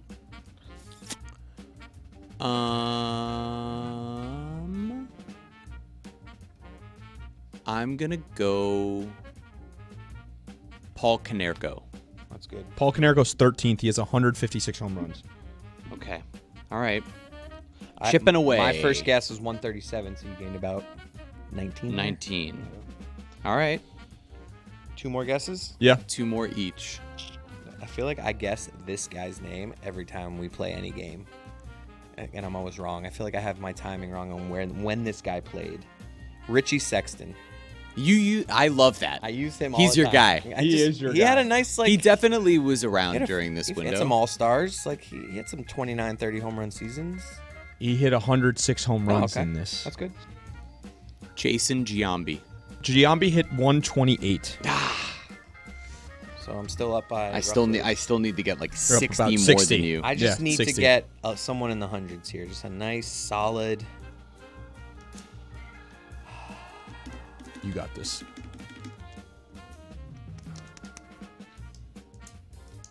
Did you think of someone good, and that's why you're I thought I did, but now I'm questioning myself if the window is the right window. But I think it is. Chipper Jones. Ooh, that's a great one. I love Chipper. No, that's good. That's the end of Chipper's career, though. I don't know. That is the back end of his career, I have to imagine. 116 for Chipper. Okay, yeah, you ain't beating that. Ryan Howard. Finally, somebody said Ryan Howard, dude. You need to get. It's not going to be enough, but somebody finally It's said not like 170, the right? number 1 home run totaler in this time frame. He had 220 home No, runs. then he did beat me. I beat you. Yeah, he beat me. Thanks. He just beat me. Oh my God. You beat him. Holy 96 more. Walk off. Wow. 94 more home runs. All Thank right, you, so let me Ryan do the Howard, math. and your endorsement of Subway. Wow. That felt good. That was exhilarating. Can I tell you, the face that I made wasn't for Ryan Howard. Who was it for? It was for Rafael Palmeiro. And then I thought it might be too late. And I got to tell you, Chris, you naming someone that in the probably NL would have been East, too late. Just triggered it? It just triggered it in my head. In my brain, I went from, because who did you just say? Chipper. You got Chipper, and I went, ooh, David Wright. And then I went, who else was around at that time? Even after you said Chase Utley, I didn't think about Ryan Howard. I know. I don't know why I said Chase Utley and not Ryan Howard. Ryan Howard. Final total. I love you. That is wild. I said Chase Utley and didn't think of Ryan Howard. So Jeremy wins by 44 home runs. What a collapse. Just shows never give up, boys. That felt really never good. give up. That felt really good. Felt really shitty. None of these games are ever over. See you guys in February.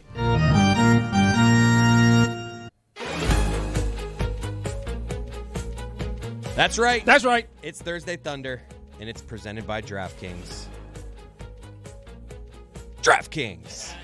The crown is yours. Tony, in for Juju. What do we got? All right, I am in for Juju today. He has given me a multi-leg parlay for Thursday Thunder tonight. We're going to start all the legs are in the association tonight. First leg, Cade Cunningham over 23.5 points tonight. Ooh. The Pistons play the Suns. You know about them Suns, Az? Yeah. Decent? Yeah, like Dylan Brooks doing his thing. You know, they're a decent team, yeah. Sneaky decent team. Yeah. All right, second leg, Anthony Edwards over 2.5 made threes tonight. They played the Thunder. All right. Minnesota OKC, nice little game. Yeah. Nightcap, 9:30 tonight. OKC minus 6.5 is the third leg. So Juju's got the Thunder minus 6.5. In the Denver and Brooklyn game, we got Bruce Brown over 7.5 points. Okay. Brooklyn, a team to watch in all these trade situations. Facilitators have like 26 picks that they can send out over the next two years. And also, last leg of the parlay, Ron Holland over 6 points. So that's Cade over 23.5 and over 2.5 made threes. OKC minus 6.5 against Minnesota. Bruce Brown over 7.5. And Mike's favorite player, Ron Holland, over 6 points. So that is Thursday Thunder. Also, the reason why I am doing it and Juju is not is because he's talking to Brianna Stewart for Good Follow. So big interview that's a huge for interview. Juju with Stewie. Check that out. Check that out. I think it's coming out later today, if not tonight. And then we've got also Alley Oop with him and Trista Crick. So check out all the things that Juju's doing. Good Follow and Alley Oop. Go check it out. There's not a bigger interview in sports right now, potentially, than Brianna Stewart. That's an amazing get. What about excited to Giannis? Not hear. sure I agree with that, but What if you had Giannis, though? It's Yeah. what- What if you got Giannis? I'm talking about, well, what she's going to say about what's going on off the court, I think will be really impactful as well. Okay. So that's going to be a great conversation. Jeremy, with I Juju. saw Nick Wright doing a thing yesterday on First Things First where he's just like all the scenarios. These are places Giannis could go. This is the package it would take from this team and that he team. stole that stealing from from you. me. But the Heat, not even mentioned. So, No, like, are they actually in this? Yeah, Of every course. single report says that they're in it. Most of the reporting right now with Shams and the folks at The Athletic, I believe it was Sam Amick who brought it up earlier, the main teams that are in conversation Just my gimmick.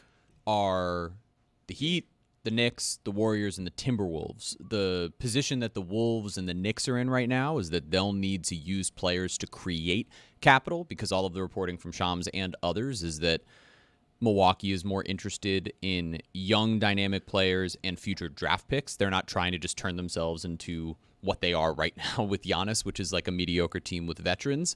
So they're trying to acquire as much draft capital and as many young players as possible. What the Heat can offer at the moment is just 2 first-round picks alongside Khalil Ware and a package of other young players. And by the way, it's 2 first-round picks with the first one not being until 2030, which I don't care even if you think the Heat are going to be shit by then. That's very difficult to sell your fan base. It's difficult to sell your fan base. It's also like first-round picks are just a thing that works in theory. The Bucks are going to have a very high pick this season, so they will have theoretically the next building block of their franchise. And if you're bringing that guy in alongside Khalil Ware, potentially whether it's Jaime Jaquez or anybody else, you're creating a young core and then potentially using those picks to get others. But the biggest thing right now is that the Warriors have the best deal straight up at this deadline if no one is to involve anybody else and make other moves, in that they would be able to They have the best deal in regards to draft picks. In regard to draft picks. And they offer, though. Hold on. And hold on. offer a So- player. Well, Khalil, no. No, they have what they can offer. Because they can offer Jimmy. Yeah, but he's not going to play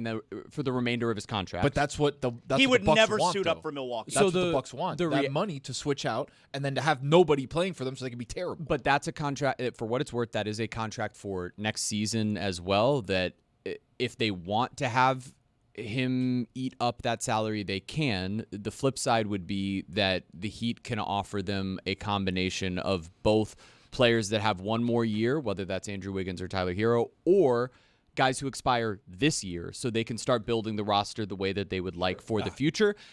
What the Warriors can do, and it's a question of whether or not they'll be willing to do it if Giannis doesn't say that he will commit there long term, because that's a separate conversation. But what they can do is offer Jimmy Butler's money, Jonathan Kuminga to take on both Kyle Kuzma and Giannis, maybe include Brandon Pajemski. Why are you but making they a face? can offer 4 first-round picks and 3 pick swaps in a way that the Heat can only offer 3 pick swaps with their 2 first-round picks and a couple of young prospects that are already in the game. Just get it done. Enough of this shit. Well, but they're okay. 5 years of this. I think the Wolves are out. Yeah, I'm going to say that Wolves, right now. I'm going to report that right now. Wolves are get out. the guy. Come on, Pat. They're working get to the guy. it. They're working on it. I'm with you. Get the guy, because They're working on it. by my count, this would be just the second time. Like, we could talk about, they weren't able to close the deal for Durant. Well, they didn't offer nearly enough. They weren't able to close the deal with Lillard. They didn't offer nearly enough. By my count, this will be just the second time in the history of this franchise that they will essentially push all of their chips to the table and say, what do you want? That's what they're The gonna only do. other time was Shaq. That's the only other time, they held back Dwayne Wade and said, here's everything else. Pick what you'd like. They'll be doing that here. Yeah, they're ready to do that. And the question will be whether the Warriors can one-up them on draft picks and whether or not that's what the Bucks would like. Like, if you look at Khalil Ware, he's probably the best young player. Well, that certainly they will Spo be playing him offering. 7 minutes last night. That helps, the value, trade value. He's coming off of a hamstring thing. That's a separate conversation. But the big thing for the Heat that can get them to the place where they can make the offer that is the best offer is if they can find a way in maneuvering one of these other players to get a 2027 pick back to their roster and convince Charlotte to convey the pick that they traded them in the Terry Rozier deal to 2027. That unlocks the Heat's ability to offer 4 first-round picks as well. Yeah. And that becomes a whole other conversation. Yeah, then you're in it. Those minute details, if you see the Heat make a move to acquire a pick for 2027, or you see the Heat make a move where they're swapping second-round picks and getting move before the Charlotte move. to unlock, that is the move before the move. Move before the move. It's called a precursor. All right, I need that. Chris, give us a couple poll updates. Yeah, I got 2 polls from today. Most rewatchable show: Sopranos, The Office, Always Sunny, Seinfeld. Wow, this just changed. This just flip-flopped. Wow. Seinfeld was in the lead. The Office just took the lead at 37%. Seinfeld, 34%. Always Sunny, 15%. Sopranos, 14%. So I guess they're playing the game we're playing of keep it light. All right. And the other one is The Sopranos. Really funny. 60% say yes. It is. Yeah, it's a funny show. Wow. Oh. Yeah, especially if you like stereotypes. Pauly. Rest in peace.